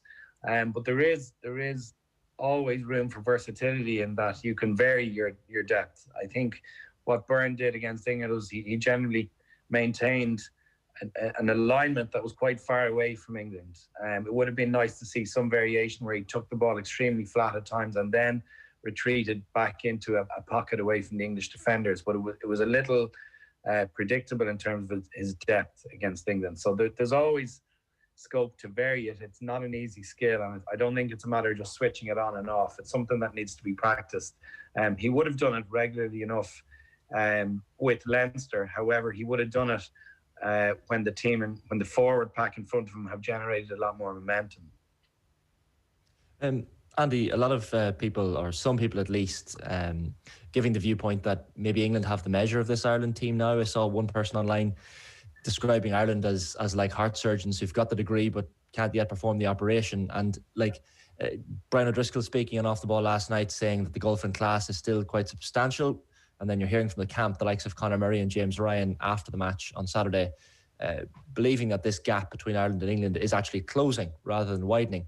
Where do you stand on that? Are we getting closer or further away from England? Judging on Saturday, I think we're the same distance. We haven't got any closer. I don't think we've got any further away. I would be astonished if the next time we go and play England, we still adopt the same tactics. We've been fairly significantly hammered 3 times in a row, and we've played with the exact same tactical approach all 3 times. And I can understand the approach maybe after the first game, saying we'll try the same tactics and execute better. And that happened in Twickenham pre-World Cup, for example, and then it happened again in Twickenham back in February. So we've now done it 4 times in a row. If we go back to that 2019 Six Nations match, simply put, it has to be abandoned as a tactic to try and outmuscle them physically. And this England side have the measure of us if we keep playing the same way, for sure. I mean, it was so evident they just let us have the ball because they knew we were going to run into them repeatedly for hundreds of rucks with minimal or negligible meters gained. And they were quite happy to play without the ball because we're very little threat. And the most heartening side of it was Jacob Stockdale's try when we showed some variation, but it was a little late. I'd love to see that type of innovation and courage in attack coming straight away against England, and to do it throughout the game. I would love to see us play against England again in the way Japan played against us in the World Cup, by being unpredictable, by playing at a very, very high speed, by keeping the ball off the floor, by using a variation in our attacking kicks, and generally creating havoc by being unpredictable. I think what we've done against England has been extremely predictable, and we've just been out-muscled.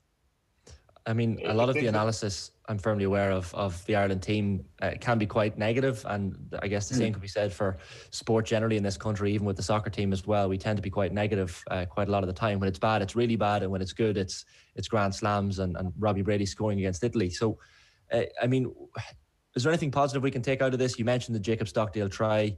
Keith Earls was decent on Saturday as well. James Ryan is captaining the team at the moment as well. What sort of positives can we take out of these few games and into the Six Nations next year? Yeah, I definitely think there are positives. I think the first thing I mentioned with Owen was the selections. The actual choice of personnel has been a refreshing change. I think the likes of James Ryan getting a run at the captaincy is very positive for the medium term, maybe longer term future. I suspect he may revert to Sexton for the Six Nations in 2021, if fitness allows that. But yeah, I think there's been a lot of young players have come in and got an opportunity to play top level international rugby and had exposure to that. In terms of our physical effort and our attitude, I also think that's top quality. I think against a really, with the wrong tactics, there was no lack of endeavour from the team. They were physically, to a man, they were physically brave, and they never gave up in terms of that physical fight. I think our defensive line is very aggressive. Andy Farrell obviously has the rugby league background and has worked with Gatland, has worked with Edwards, with the Lions before, and there was hints of that in our defensive line, that we showed real aggression and line speed. We were very, very much taking it to the English in defence. So they were huge positives. I just like to see a bit more creativity in our attack. I don't think all is lost, and again, I don't want to be overly negative, but it is really frustrating to watch us play the same style when we know it doesn't work against England, or at least we ought to know now, having lost 4 times in the same manner. But there are definitely positives. Just one more for me, Andy. Sorry, go ahead. Sorry, Owen, to cut across you.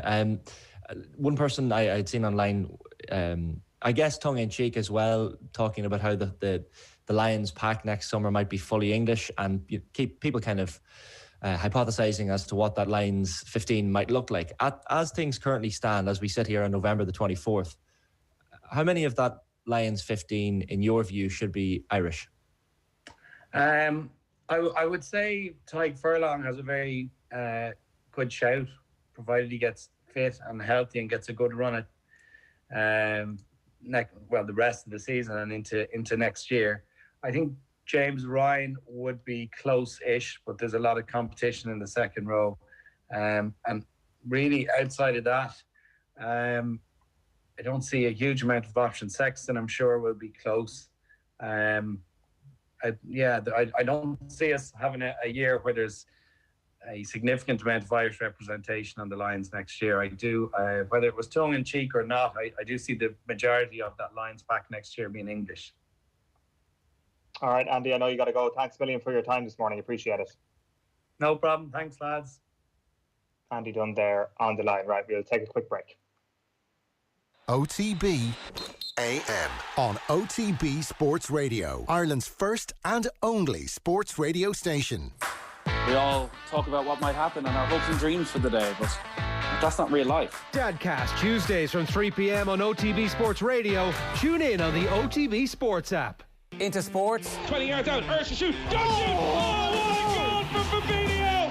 Wow! Then get into the all-new OTB Sports app. I think when he apologises to me, I probably will say hello to him, yeah. No. Videos, sports news, live scores, interviews. If Fabregas is going to come up to me in the street and give me some of the mouth that he would have given me on a football pitch, what do we get a slap? Plus, exclusive content on the OTB Podcast Network. The biggest names in sports. Ready when you are. Search OTB Sports on your app store and download it now. OTB AM. With Gillette, proud supporters of Movember. Gentlemen, let's move. Welcome back. It is 5 minutes past 9 on this Tuesday morning, and we are returning to one of the stories of the weekend. Tipperary ending an 85-year wait to get their hands on the Munster title once again. One of the stars of the show on Sunday afternoon was Michael Quinlivan, and delighted to say he is with us now. How are you getting on, Michael? How have the last couple of days been? Not too bad now on, yeah. Fairly good, I would say. Look, it's been, I don't think it's really settled in yet. But we can't really dwell on it either because we're out again in 10 days' time against Meath. So hopefully, second time around that we might be in a bit of a better position to hopefully try and win that game.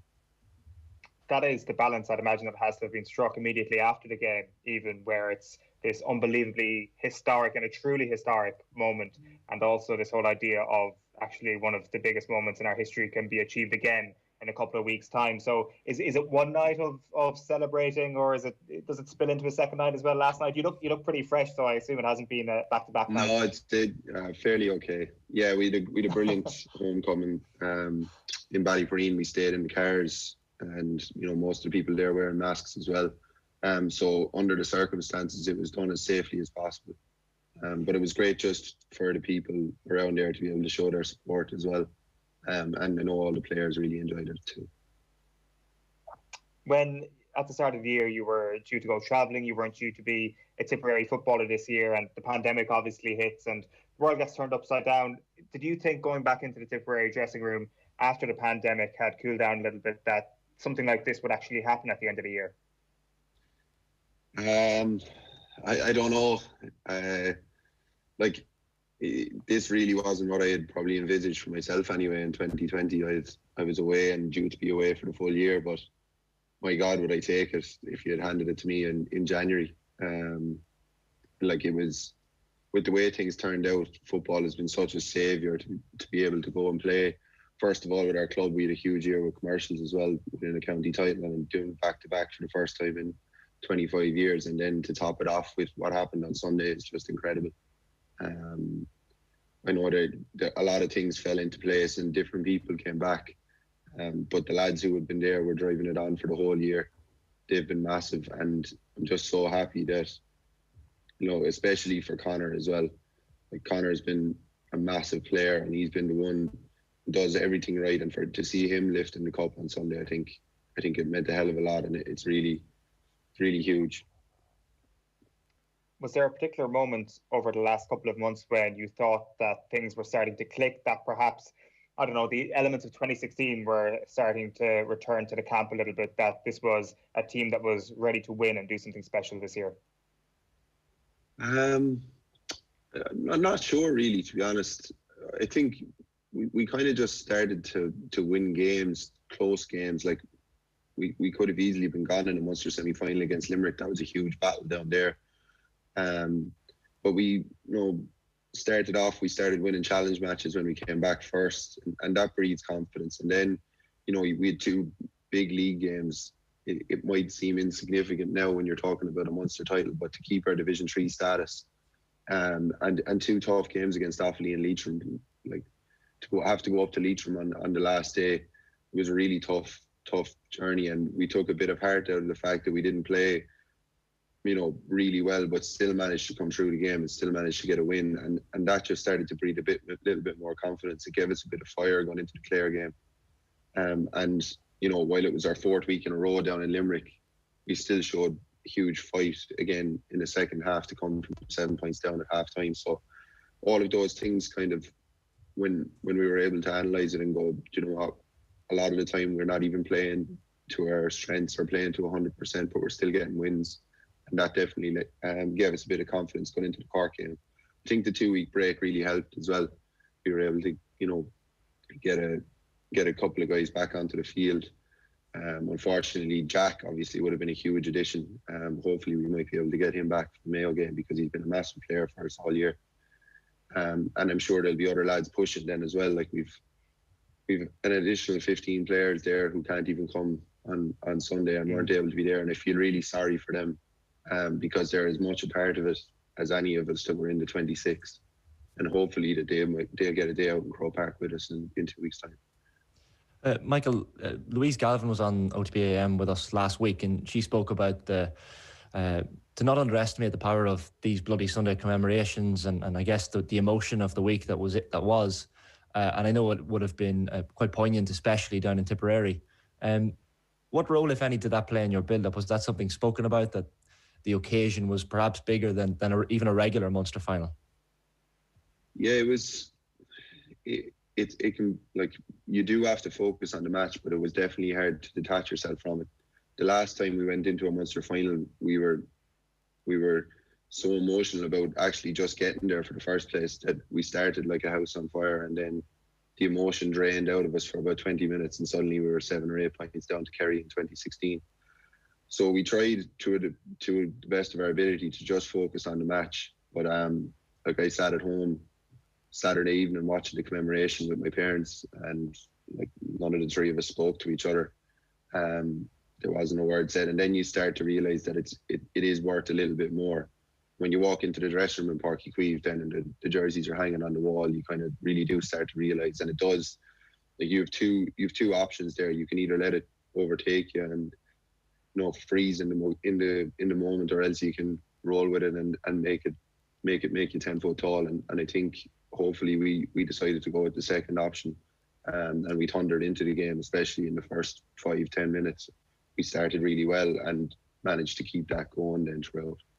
Can I just ask you, Michael? I mean, I'm not going to call Tipperary a hurling county. That would be disrespectful to the football heritage in the Premier as well. But clearly, hurling is a massive deal down in Tipperary. But do you think a moment like this, that first time in 85 years that Tipp have won the Munster Football Championship, that something like this can actually turn heads in the county and maybe get young people who perhaps have only held a stick in their life so far, that it might get more people involved in football, that it might inspire a new generation of Tipperary footballers? Yeah, look, Tipperary is a football county. There's no disrespect in saying that at all. And a lot of kids who grow up in Tipperary want to play hurling for Tipperary, and that's fine. But we're brothers and sisters under the one family, if you get me. Like, our Camogie team are out next week. We'll be shouting them on again. And it's not like we're losing players to, never play sport again. They're still pulling on a blue and gold jersey, whether they play with the hurlers or the footballers. And we've had a few. You can't die wondering in that situation if you get called in. I feel for John Maher today. John is a huge part of our panel, and he would have been great to have him there today. But I mean, I know full well he would have been delighted for all of us as well. But hopefully, like, look, all we're hoping is that in the future that there'll be players available, because Tipp is a big county. We can sustain both, and we can do it to the best of our ability, and that's what we've been trying to do for the last number of years. And hopefully we can keep it going. Just on the game itself on Sunday, Michael, it's interesting that you spoke about trying to feel 10 feet tall with the weight of history and all that on Sunday. It also seemed like you were having to crack out there. Like, I mean, I think it was one of the pictures we had up there where it was you beaming after kicking one of your brilliant scores. Like, the smile on your face was something that was noticeable. It was commented on in the commentary. Did you feel happy out there? Did you feel like you were having to crack out there? Because it certainly looked like it. Yeah, I wasn't laughing during the game. There's a lot of us in that team who know each other a hell of a long time. Coleman, when I kicked the ball, I looked over at Coleman and he was laughing at me because he was just like, I don't know, it must be your day today, and I couldn't stop laughing at him after it. I can't take him seriously at the best of times on the field now, to be honest, but that's where that came from, I think. But look, it's much better to be playing football with a smile on your face. I know it's November and I know it's maybe not lending itself to it, but the pitch was in immaculate condition. Like it could have been the first week in June for all anybody knew. And I think we play at our best when we're probably that kind of freewheeling nature and enjoying ourselves out in the field. And I suppose that's why a lot of people, like, you know, especially in 2016, really, you know, loved watching us play was because of that. And hopefully we can just keep that going. It's interesting thinking about the journey that this team has gone on, and a little bit of it is true with Cavan as well, actually seeing their success on Sunday, that Tipperary and Cavan were earmarked as the two teams that could come through over the course of the last decade. And perhaps people did think 2016 was going to be your peak. And when that was done, people thought, oh, well, Tipperary have been and gone. I guess in the aftermath of that, the 5 years or the few years that we've had in between those two championships, has there been a sense that you've surprised yourself almost that you've come back and you've got to even higher heights, or do you think this is actually vindication for people who might have written you off after 2016? Yeah, I think a lot of people expected that we would have kicked on after that. And in fairness, we did win we won a Division 3 title in 2017, and we were a kick of a ball away from playing in Division 1 the following year. So while, you know, maybe the last couple of years we've had a bit of a dip, we also have, you know, there's a bit more of a target on us because people have seen what we've done as well. I think that team in 2016 was really, you know, we were based mainly around that Munster under-21 winning team from 2010 with Kieran McDonald, Peter Atchison, those sort of guys, with a couple of the older guys who now this team is like, that was probably backed up by our team in 2011, and now it's maybe moved on, and the minor team from 2015 is now backing up another team, while we've still managed to hold on to a good few of those guys from the under-21s Millen team in 2010, and that's meant that we've you know, 3 successful teams starting to come through at once, I would say. And it's good that we're able to continuously keep building.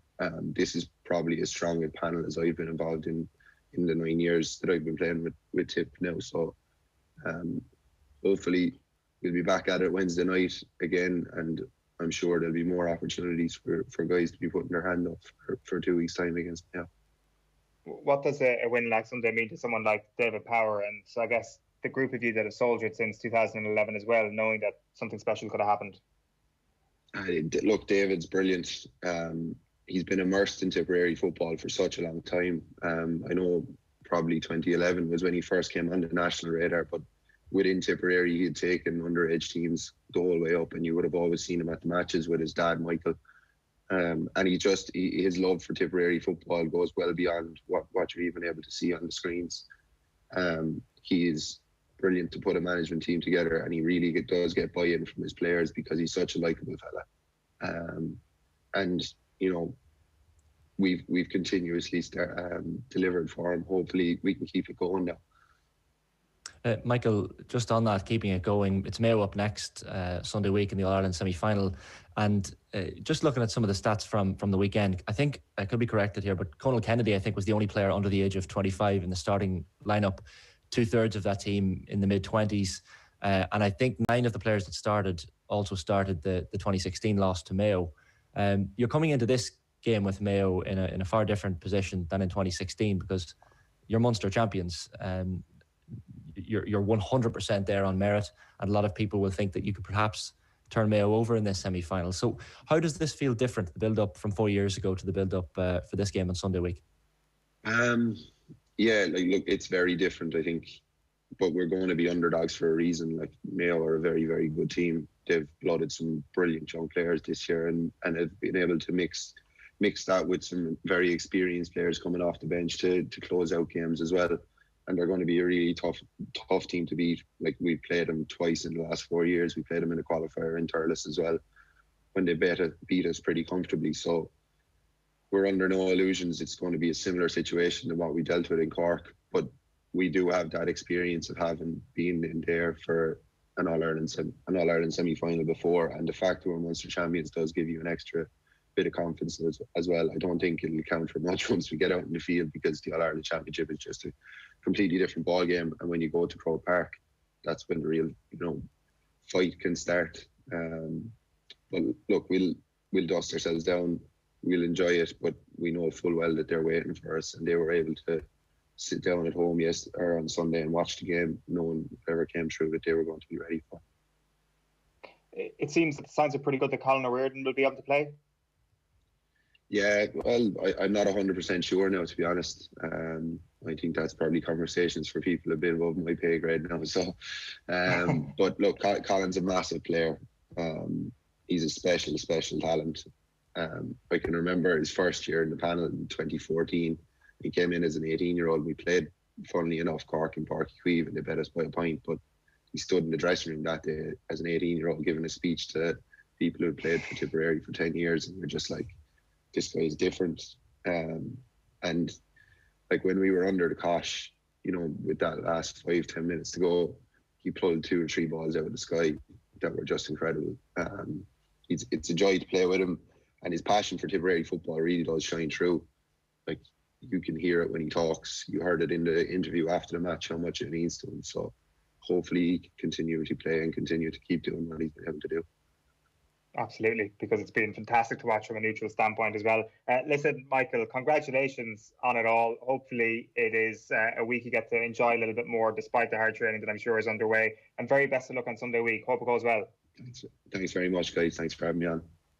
Thanks. Michael Quinlivan there on the line, one of the stars of the show for Tipp on Sunday, as they ended their 85-year wait for Munster glory. An incredible story. Right, here is Ireland's Denise O'Sullivan looking ahead to Ireland's clash with Germany next week and reflecting on their loss to Ukraine. Have a look. I was very down, to be fair, and yeah, there was tears afterwards too, and just really down. It was probably the most upsetting part of my career, losing that game, to be quite honest. And but look, those things make you stronger, and as I said, you just have to take the positives out of it. And we weren't bad on the night, it just didn't go our way. So here we are in camp now for this huge game, and we're just excited to get out there and play. Because look, you've another big game coming up, and you can't think about the past anymore. And I'm past it now, and move forward. I think we all have. So we're just focusing on the next game. Anything can happen. It's 11v11, and being realistic, Germany they're out of this world. Like, we seen it against them the last time, that they're such a good team, and it was a really tough game. But as I said, anything can happen, and we'll have a game plan, and we'll go out and do the best we can. So look forward to it.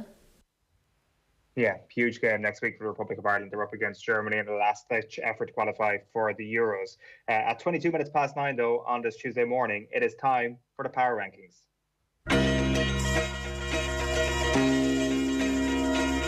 This next lot is our Power Rankings lot, which is become known as Two Pricks, One List. BOLLOCKS. Galway fancy dance. Get the simple things wrong. A nice team. There's only one answer for that. Where did this ferocious determination out there today come from?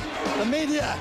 Every one of them wrote us off. The article was rubbish. It's not my fault. Just haven't been playing a big game in Croke Park. I've been a loser all my life. So yeah, hold stand by. It is time for the Power Ranking with Eoin Shane. Eoin Shane Power Ranking. How did that happen? You're a clown. Yeah, no judgment on this week. So it is up to you, Shane, to be a bit of a dick. That's the only job part that you have to do. Just be a bit of a dick. That's all you have to do this morning. Let's go and do a countdown. We have a little bit of movement at the bottom of the table, because we've got London down to 32nd, Waterford down to 31st, and Sligo up to 30th. They have served their time at the bottom of the power rankings after forfeiting that game against Galway. 29th, we have Carlow. 28 is Antrim. 27 is Louth. 26 is Wexford, and 25 is Leitrim. No change on page 2. 24th place is Wicklow. 23 is Limerick. 22 is Offaly. In 21st place is Longford, and in 20th is Derry. Fermanagh are 19th. Westmeath are 18th, and in 17th place is Clare. Right, let's go on to 16th.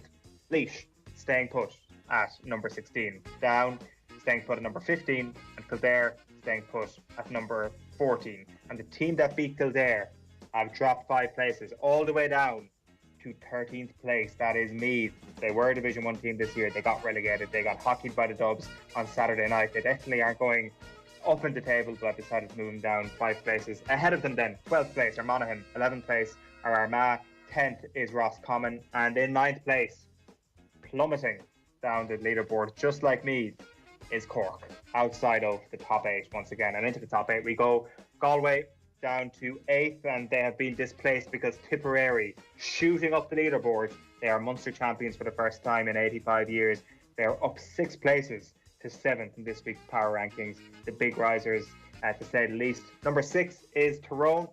Number 5 is Donegal, who were down after their terrible defeat at the hands of Cavan. Nobody saw that coming, and Cavan leapfrogged them into the top 4. I put them in at number 4. This is their day in the sun. This is bigger than winning their first Ulster title in 23 years. You're top 4 in the power rankings. I know that they've been slagged off by a lot of people, especially for me having them so high in the power rankings over the last few months.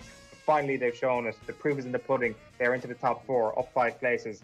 Top 3, there might be a little bit of disagreement about this. I put Kerry back in at number 3, Shane. They're up 2 places because, let's face it, they're still the 3rd best team in Ireland. This is an aberration of a year. This is a strange year, and I can't really see... Cork obviously can't stay ahead of them after their defeat to Tipperary. Just can't stand over that whatsoever. So I put them up to number 3 by default almost, and Mayo back up to number 2 because Donegal proved that they just can't get into a semi-final no matter how hard they try. And in at number 1, going nowhere, and probably going nowhere ever again, is Dublin. Shane Hannon, what do you think? Okay. Oh, and I don't even know where to start here. So, aberration of a year. It's an aberration of a power ranking, to be fair. So, before I get into some of the comments from listeners and viewers who have their own gripes with this, I'm going to give some of my own. So, this has been described by a lot of people as reactionary, and I think that's actually giving you too much credit here, because Shane on YouTube says there's a lot of pressure on Eoin today for these power rankings. #Cavan. So we know where Shane is from. But let me just pick apart some of these places. So we all care about our own county. We all look at these power rankings, Eoin, and straight away our eyes are taken to our own county. So I know Arthur O'D on our off the ball team is a Sligo man. They're back into the top 30. So it's a big day for them. But everyone watching out for their own county. Monaghan are 12th. Okay, so that's laughable for a start. Monaghan took the Ulster champions Cavan to extra time, 9 points up at one stage, threw the game away. Stayed in Division 1 for 2021, the 7th successive year they'll be in Division 1. Only Kerry and Dublin are there longer, Eoin. And yet, so we're top 6 in the country. If you only look at the league, granted we lost the championship game, but so did Kerry, so did Galway, so did Roscommon, who are in 10th above us, by the way, and Armagh in 11th above us. 2 teams newly promoted to Division 1, while Monaghan are established in the top tier. So that on its own is ridiculous, outrageous. I would contend, Shane. I would contend on that point. Give me your other championship form. Yes, I will give a free pass for anybody who's lost a game this year. It's been a strange year in the championship. But give me your 2019 form. Where are your receipts for 2019? Oh, wait, you didn't actually manage to win a single game in 2019. You got done by Cavan in 2019. You got done in the back door as well by Armagh. These are not teams that Monaghan should be losing to in championship if you are going to stand over your Division 1 status as something that is actually meaningful. Look, Monaghan's not the only county we're talking about here. You have Tipperary down in 7th. I mean, Tipp, we're just after speaking to Michael Quinlivan. They're about to head into a winnable semi-final with all respect to Mayo, who of course are favourites. But in my opinion as well, you've Cavan in 4th, Tipp in 7th. Very unfair on Tipperary. So any Tipperary fans, get in touch online this morning. Meath are in 13th. Go again, so Eoin? Just before we go into Meath, because Meath is probably a special case, but it's always a special case. They always get so much limelight in this slot.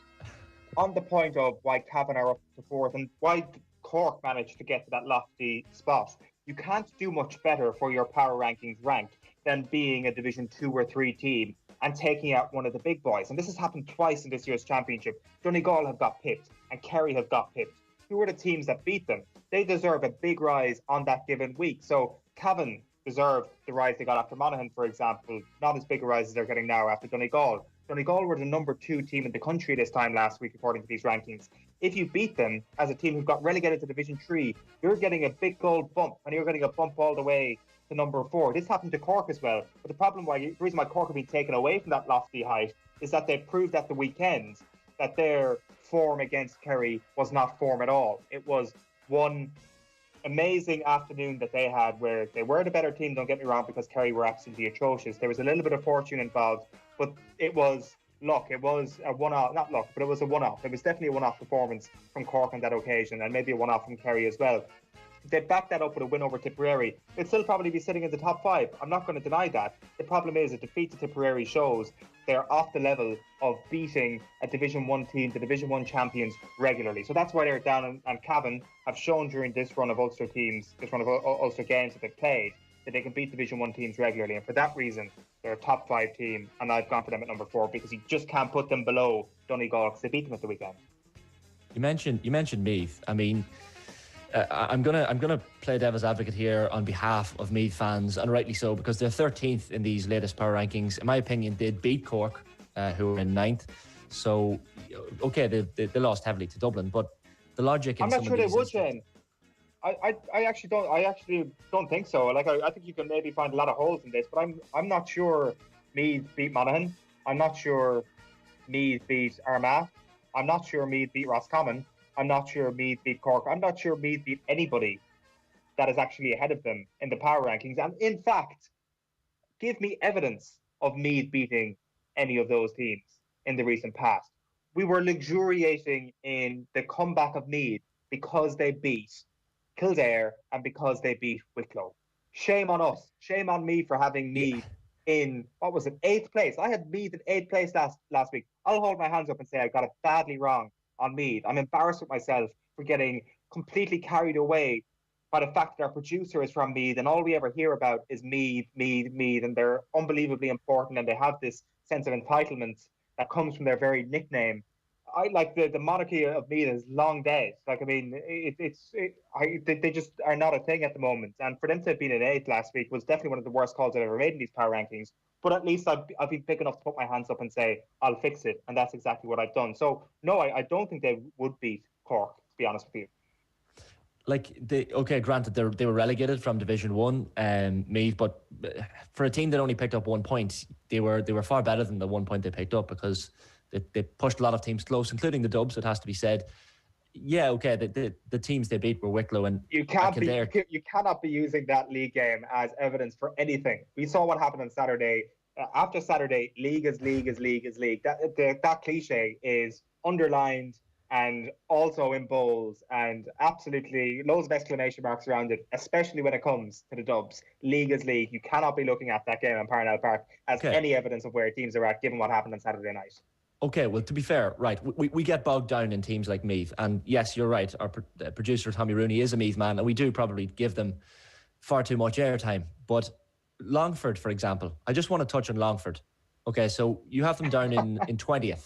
So Porrick Davis, if he's watching, the Longford manager, if Mickey Quinn is on with us again over the next week or two, I'm sure he'll have something to say about this. I get why they're 20th. I get in one instance why they're 20th, because they finished 4th in Division 3. So they're a mid-table Division 3 team if you go off the league. So you have them actually 21st. So they won a championship game this year in a knockout championship. They beat Louth by 2 points. They deserve a lift up. Porrick Davis and his players will be sick. And I'm interested to hear their take on this. They're behind teams who lost their only championship game this year, like Derry, like Fermanagh. So where's the logic in having a county like Longford? And it might be a strange hill for some people to think that for me to die on, Longford, but for them to be down in 21st, having won a championship game in a highly pressurised knockout championship, what does a team need to do to move up 4 or 5, 6 places? I'll tell you one thing, Shane. I usually have my arguments about Longford prepared when someone like Ger would actually come at me about Longford being in 21st. I probably have shredded those notes about 4 or 5 weeks ago at this point. if we just reran the clocks, I would have absolutely refuted that point vociferously and strongly. And knowing my own logic, it definitely would have been correct to have them at 21st.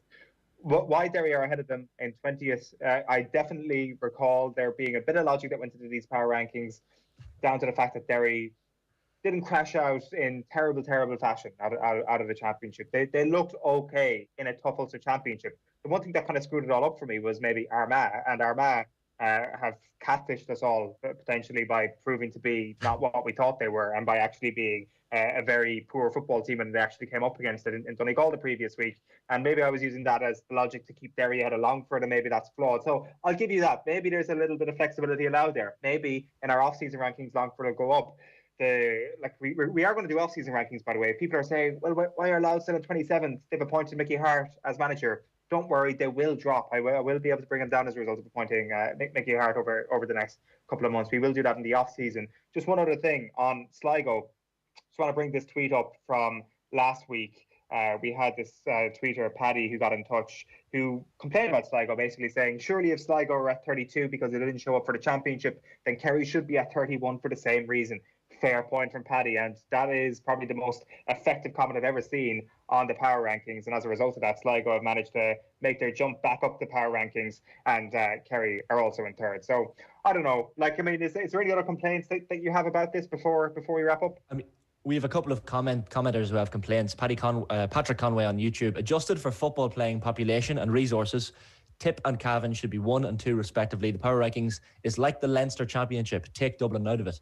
And then Fergal Moyles on YouTube says Tipp and Cavan should be top 8 for sure, with Cavan ahead of Tipp. To be fair, you've done that. So some people are unhappy. Adjusted for population is an interesting one. If that was the case, Monaghan would perhaps be in the top 3. The fact that Kerry are up there, a lot of people unhappy with that. I think we have a comment in as well. People giving out about Meath being so low, and we won't give Meath any more airtime. But I don't know, Eoin. You've got the chance to redeem yourself next week with this, but a lot of counties are going to be unhappy with this. Who would be your top 3? So, am I right in saying Dublin 1, Mayo 2 for you, or what am I thinking? What are you thinking? Dublin 1, Mayo 2, Cavan 3. I think Cavan are the third best team in the country. As things currently stand, I went into that as a Monaghan fan. Went into that Cavan match with zero confidence, and I usually have confidence in this in my Monaghan panels. But even I almost had a tear brought to the eye when Mickey Graham and Raymond Galligan gave their post-match interviews on Sunday Evening. And this Cavan team cannot be underestimated. They're playing Dublin. They've been underdogs for each of their games so far against Monaghan. Antrim, they were favourites. And then against Down, a lot of people fancied Down for that match. And then, of course, they were underdogs against Donegal. And, they will be, of course, underdogs against Dublin. But I'm going to put Cavan in 3 and Kerry in 4. If Cavan had beaten Kerry, you'd obviously have to make that leap. But I wouldn't be surprised if things go badly wrong for them, and they might actually make a bit of a plummeting down the power rankings. All the joy just gets sucked out of the fact that you have the inevitability of Dublin possibly hammering their semi-final opponent in any given year. It's nothing against Cavan, but there is a likelihood that it might happen in a couple of weeks' time. And that's actually the other thing. Maybe if Dublin get brought out of Croke Park, maybe if what Mickey Graham is saying actually comes to fruition over the next little while, then I don't know, maybe this could be a little bit of a shock. I do think we're also at the stage of, if Dublin don't hammer you by a certain amount, then you don't drop down the power rankings that much. Westmeath benefited from that logic. If Meath perhaps lost on Saturday night but didn't get beaten by the margin they did, maybe they'd still be a top 8 team. I don't know. These are some of the questions. We'd love to hear from you at home. You can tweet us at Off the Ball. Any and all abuse is welcomed at open hour and mostly ignored on my part. Shane Hannon, thanks a million for everything this morning. Appreciate it. Thanks, Eoin.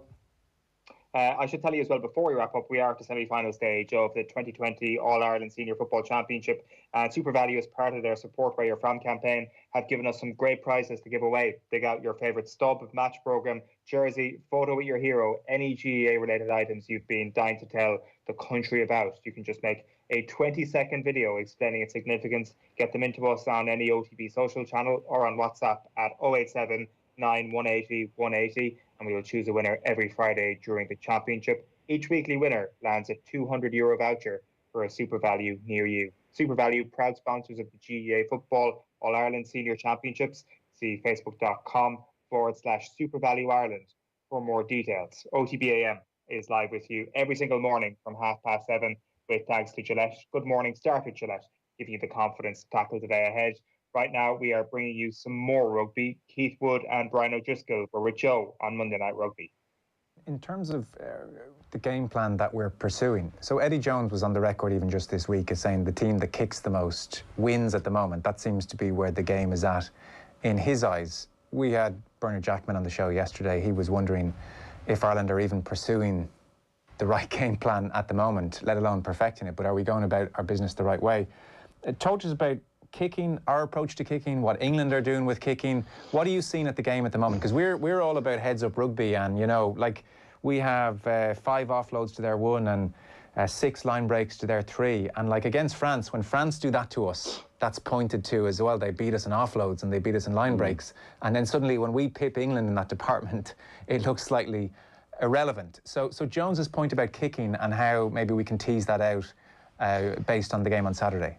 Yeah, being brutally honest, I didn't focus that much on England's kicking game when I was analysing the game today. If you look at the possession stats, we had 68% possession, and we kicked the ball 35 times. Now that's actually not an awful lot comparable to that amount of possession. And you look at the sequence of it, we kicked the ball 8 times in the first 4 minutes. But I was grading them all, and there were 4 good kicks and 4 poor kicks. So these sort of moments early on give you access into the game. They build territory, they build momentum, and they just start squeezing the opposition. And when you have 50% good and 50% bad, it's very difficult to get a foothold into the game. It's very difficult to squeeze pressure on the opposition, particularly away from home. So it felt as though that was kind of the story for most of the day. There was some really good kicking, some very effective one, no more so than Billy Burns chipped through. Ross Burns chipped through for Farrell. Those little moments, they were right on the money. Should we see more of them? Like I'm looking and seeing those 2 dinks, and you're thinking we've had success with those 2. Why are we not seeing 5 more of them across the game? And that's the problem. Sometimes, I don't know, do players think because something has worked once, oh, we better not try that again, they'll be expecting it. But an awful lot of the time, teams aren't expecting it. It might soften them a little bit, but they've gone once, right? What have they got next? Or even if they do, if you do it a second time, that even slows line speed all the more to be able to create a play getting out to the width where you've had huge line speed previously. So if something works once, don't be afraid to go back to it again. Yeah. You saw, the success that England had with doing that against us in the Aviva last year, where they threw out to the 13-15 channel and then were grubbering through when the fullback was closing the gate, thinking it was going to be needed for a defender, and then rushing huge pressure on the blindside winger that was covering across. Those things are always going to be available to you. So I just think the execution at times was a little bit disappointing. Right. James Lowe in the first few minutes had a couple of block down kicks. It felt as though he never really got into the game, never got an opportunity to show what his skill set is all about. But there were glimmers of hope in it too. Like it's amazing to think that England had a defensive display for the ages, and we had that much possession and territory, and we never felt as though we were going to win the game. But yet, we only lost by 11 points ultimately, and 11 points in international rugby can be gotten in 3 minutes.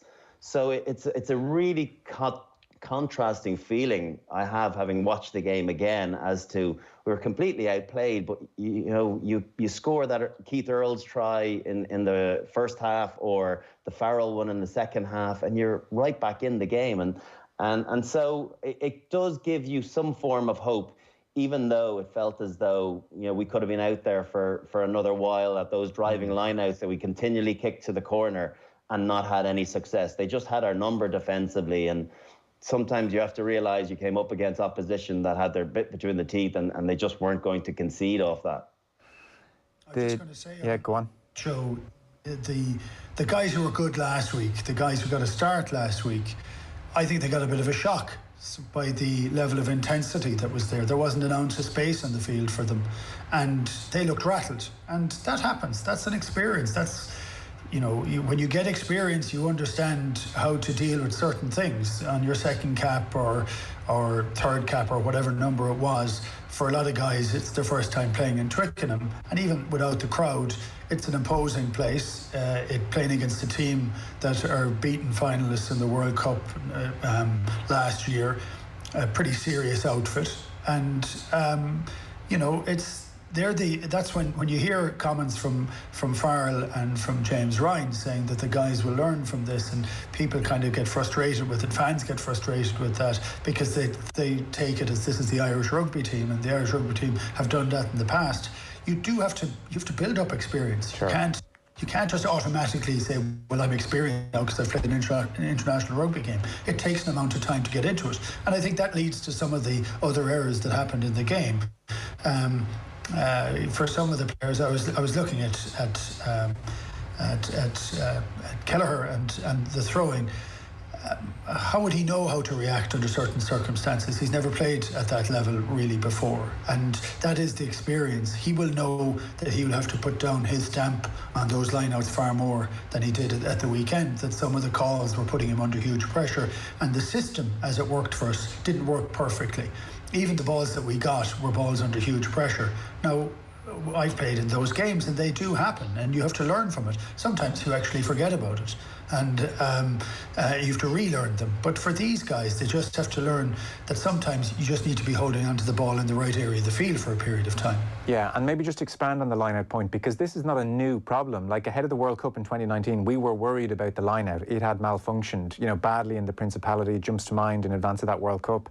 And then against France a couple of weeks ago, 3 times in the French 22, Ireland didn't take advantage of their own line-out ball, and then complete systems failure, you'd have to say, against England. So that's a bit more than just the thrower. Obviously, there's something kind of fundamental, a little off at the moment. Well, there are a few things. One is, and he's gone from it for the moment, Evan Toner is like a lighthouse. You can ping the ball into him. He's a guy you'd love to play with. He'll pick up your bad throws, because he covers a huge amount of the line-out. But equally well, I think if you look at the way teams are playing against us, England were very smart the other day. They put Itoje to follow where he thought it was going to go. And as it turned out, he went where we threw nearly every single time. That makes it very, very difficult for a hooker. I would say in Kelleher's throw, he throws an incredibly flat ball and fast ball. And he will learn over a period of time that is a brilliant ball to have in your armoury, but it's not the only ball that you have. And you could do it having a bit of an arc where the ball dies on the jumper, and you can thread needles that are 10 metres away. That's one of the skills that you build up over a period of time. He just hasn't really needed it, and he hasn't played a huge amount of rugby, so that'll take a bit of time as well. But sometimes you need to have a bailout, throw the ball to the front, make certain that you get it, have a few Peter moves that can come down to hooker, to maybe wing forward to the scrum half, anything to try and expand the game out again. So we kept saying that we wanted to throw to the back of the line out because it would open up our game, but we tried to throw to the back of the line out for a pass that would have gone back 7 or 8 yards to 10. We would never have got to the outside because of the manner in which England were defending. So I just think it was a lot of players who hadn't played a huge amount of rugby at that stage, different guys making different calls, and I think we struggled a little. So for me, that can be rectified very quickly, and I think that gets tidied up, for not just from changes in personnel, and I don't know that you have to do that, but I think in a high level of attention to detail for what is the reason for a line-out. The reason for a line-out is to win the ball. You would rather win it at the back, it puts you in a more targeted position, but if not, you need to have other things in your armoury. Brian, at the moment, are we a bit caught between two stools, in that you have the champagne rugby France are playing, and you have England, militant defence and just kicking the leather off the ball and picking up the crumbs and being brilliant at the breakdown? We're somewhere in the middle, like aspiring to play heads-up rugby, but far too many one-off runners. Do we almost need to go to one extreme or the other in some respects? But I think the reality is, it's dawning on us, we can't get into an arm wrestle with England. We've come off second best against them for the last number of times, so we have to evolve our game in some way. It's funny listening to Keith about it from a back's perspective. Like, you know, off the top ball at 2, granted, you know, you can almost guarantee it, but it is so hard to get an access into the game from a 10-12 channel point of view, trying to crash the ball up. And I heard Ron O'Gara talking about it a couple of weeks ago. If you don't win those first couple of phases at test match level, it is very difficult to get the advantage line after that. And more often than not, it leads to you kicking. So you're caught between, you know, trying to get into the game, but yet also maximizing the opportunity to do that by throwing it to 4 or 6, or alternatively throwing it to 2 and making life very hard for yourself. Now, which is the lesser two evils? Ultimately, having the possession and giving yourself a chance of trying to create something on phase 3 or 4, and then ultimately you might, worst case scenario, have to, you know, kick to contest. But it's frustrating from a back's perspective, I suppose, also when you've practiced all week, that, you know, we're going to be able to provide, you know, 4 and 6 ball for you, definitely. And that's what you've done for the whole week. And you understand, you know, the numbers that you can stick down on the back of not having as many tail gunners coming off. You don't have Underhill coming charging at your 10. Or maybe even 2 coming from, you know, Jamie George, as well as Underhill coming at your number 10. And the knock-on effect is this huge line speed from everybody else, not even thinking about drifting. It just makes life very, very difficult. So they are caught between 2 stools at the moment of trying to evolve their game plan. But, you know, I think you do have to learn in real time to cut your cloth when it's not going well for you. That said, you look at the last 4 lineouts, Rob Herring threw to...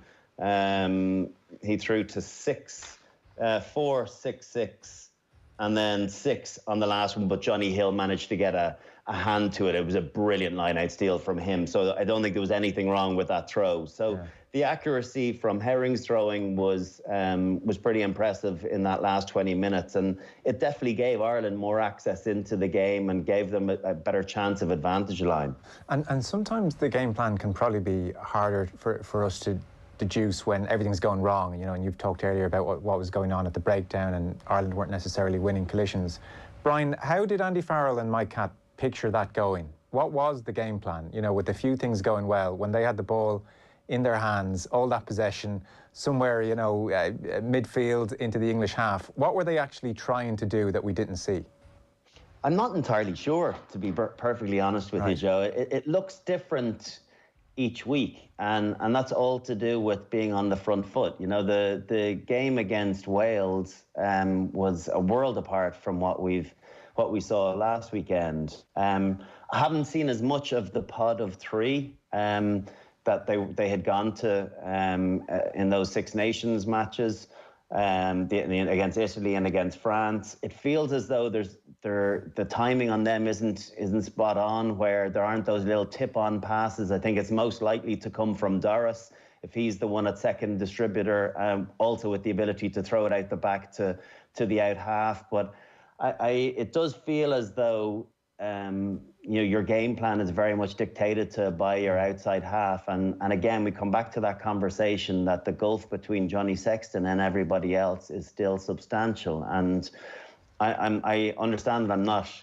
answering, you know, the cases. So, you know, what is ultimately the answer? That I don't know. Right. I would interpret that as a little bit damning if you can't see what we're trying to do. I couldn't properly understand it at the weekend. I also think the quality of passing was a little bit disappointing. You know, guys were stuck inside shoulder. The ball was being shipped on. Bundy and Chris Farrell were doing the very best they could with, you know, bodies with defensive line in their face. I thought Keith Earls, you know, did as best as could be expected with minimal opportunity, but it was quite difficult to see. You know, we hadn't seen it. We didn't see any kind of modifications to some of the tweaks that we saw against Wales the previous week. So I'm not entirely sure, considering the amount of possession that we did have, or what we were trying to do, or where we felt the space was.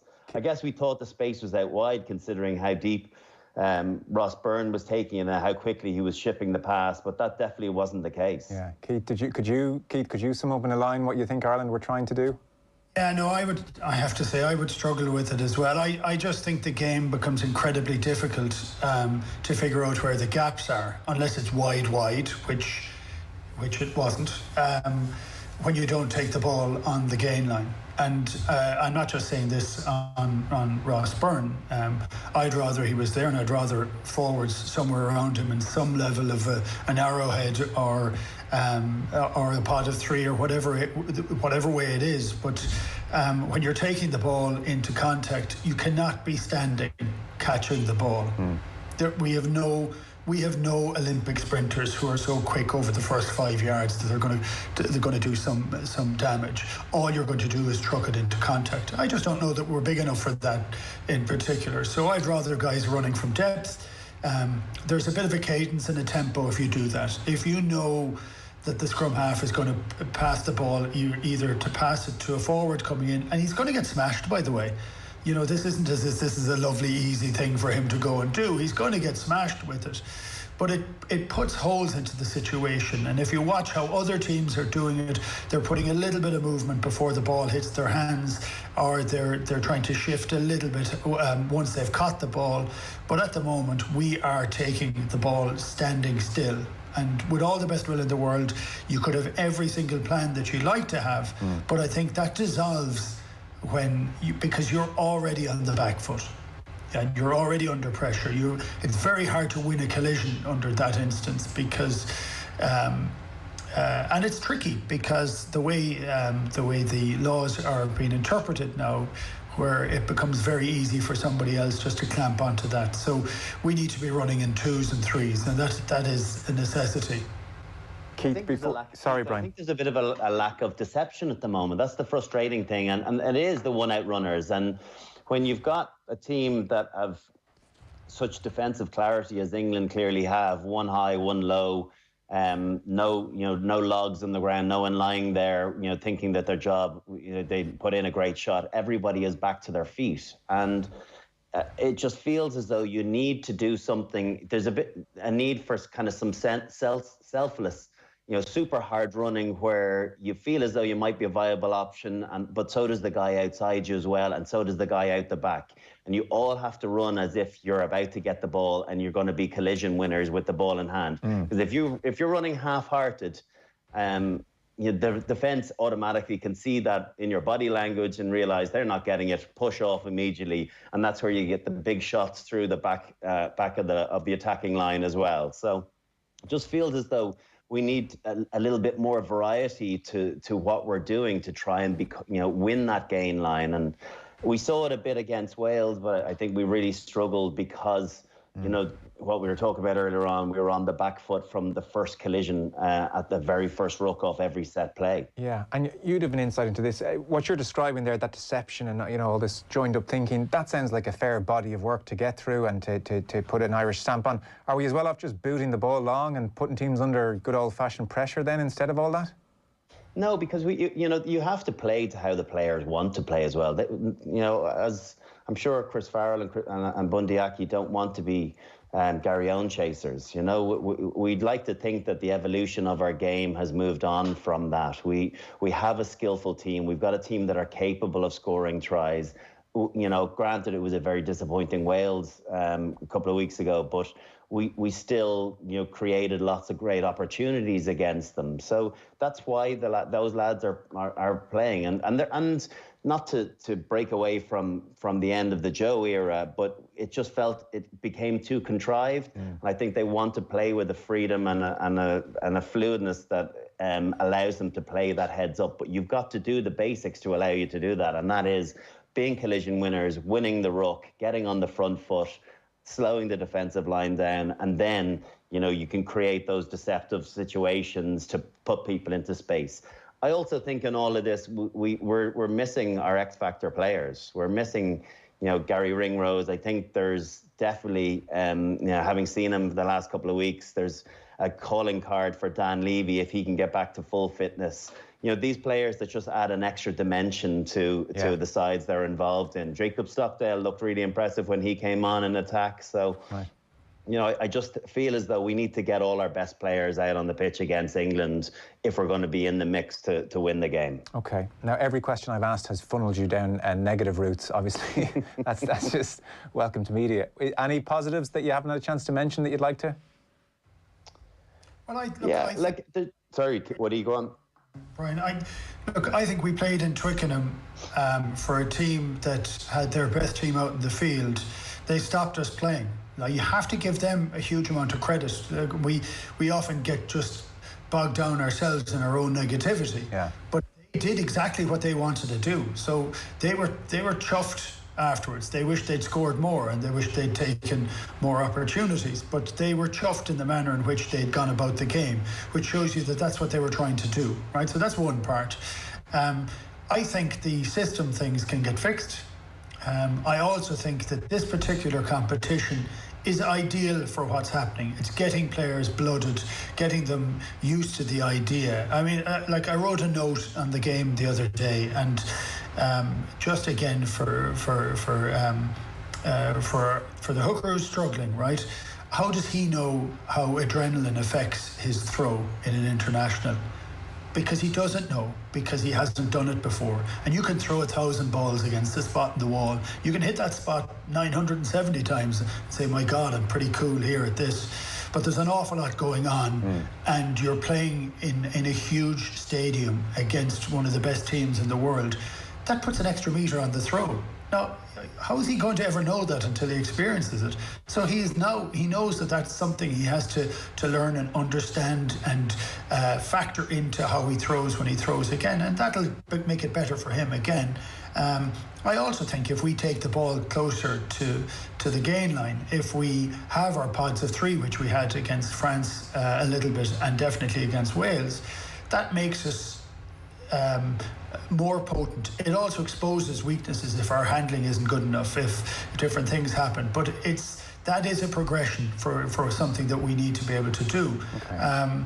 And I do think, like Keenan, I thought at 15 he was in the right place for most of the time of the game. He looked as if he had time on the ball. He needs to be much stronger when he goes to ground, and he needed to be more assertive for the cross kick, though it was a perfect cross kick. So I think it was negative, but it isn't the end of the world, and I think the players and the team will be a lot better for it. Okay. Brian, I'll give you a final word then on those points.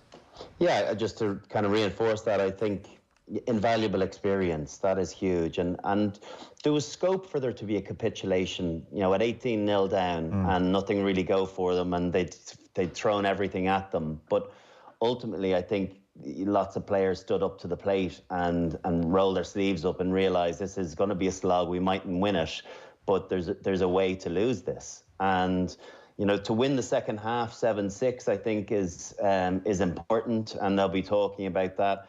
But you think about, there's lots of firsts there. James Lowe would have been thinking about making his international debut last week. It's a completely different story going over and playing against the beaten World Cup finalists in their backyard. Likewise, Keenan Farrell, I'm not sure he's played in Twickenham before. Kelleher, Caelan Doris, all these guys, this is a first for them all. And to experience the intensity and to understand the shock value that's involved in realizing, this is the level we need to be at to be competitive on the world stage. Okay, sometimes until you get that proper shock, you don't really understand where that level is at. So I think they will be much better for having had it, and the fact that they hung in there and managed to conjure something up, and it's important that they weren't nilled, that they managed to get on the score sheet, considering how often they'd gone to the corner and had been denied on line-out mauls, to create a moment of magic that Billy Burns and Stockdale did. I think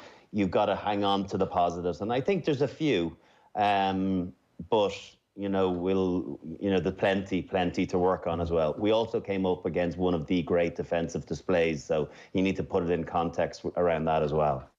OTB AM. With Gillette, proud supporters of Movember. Gentlemen, let's move.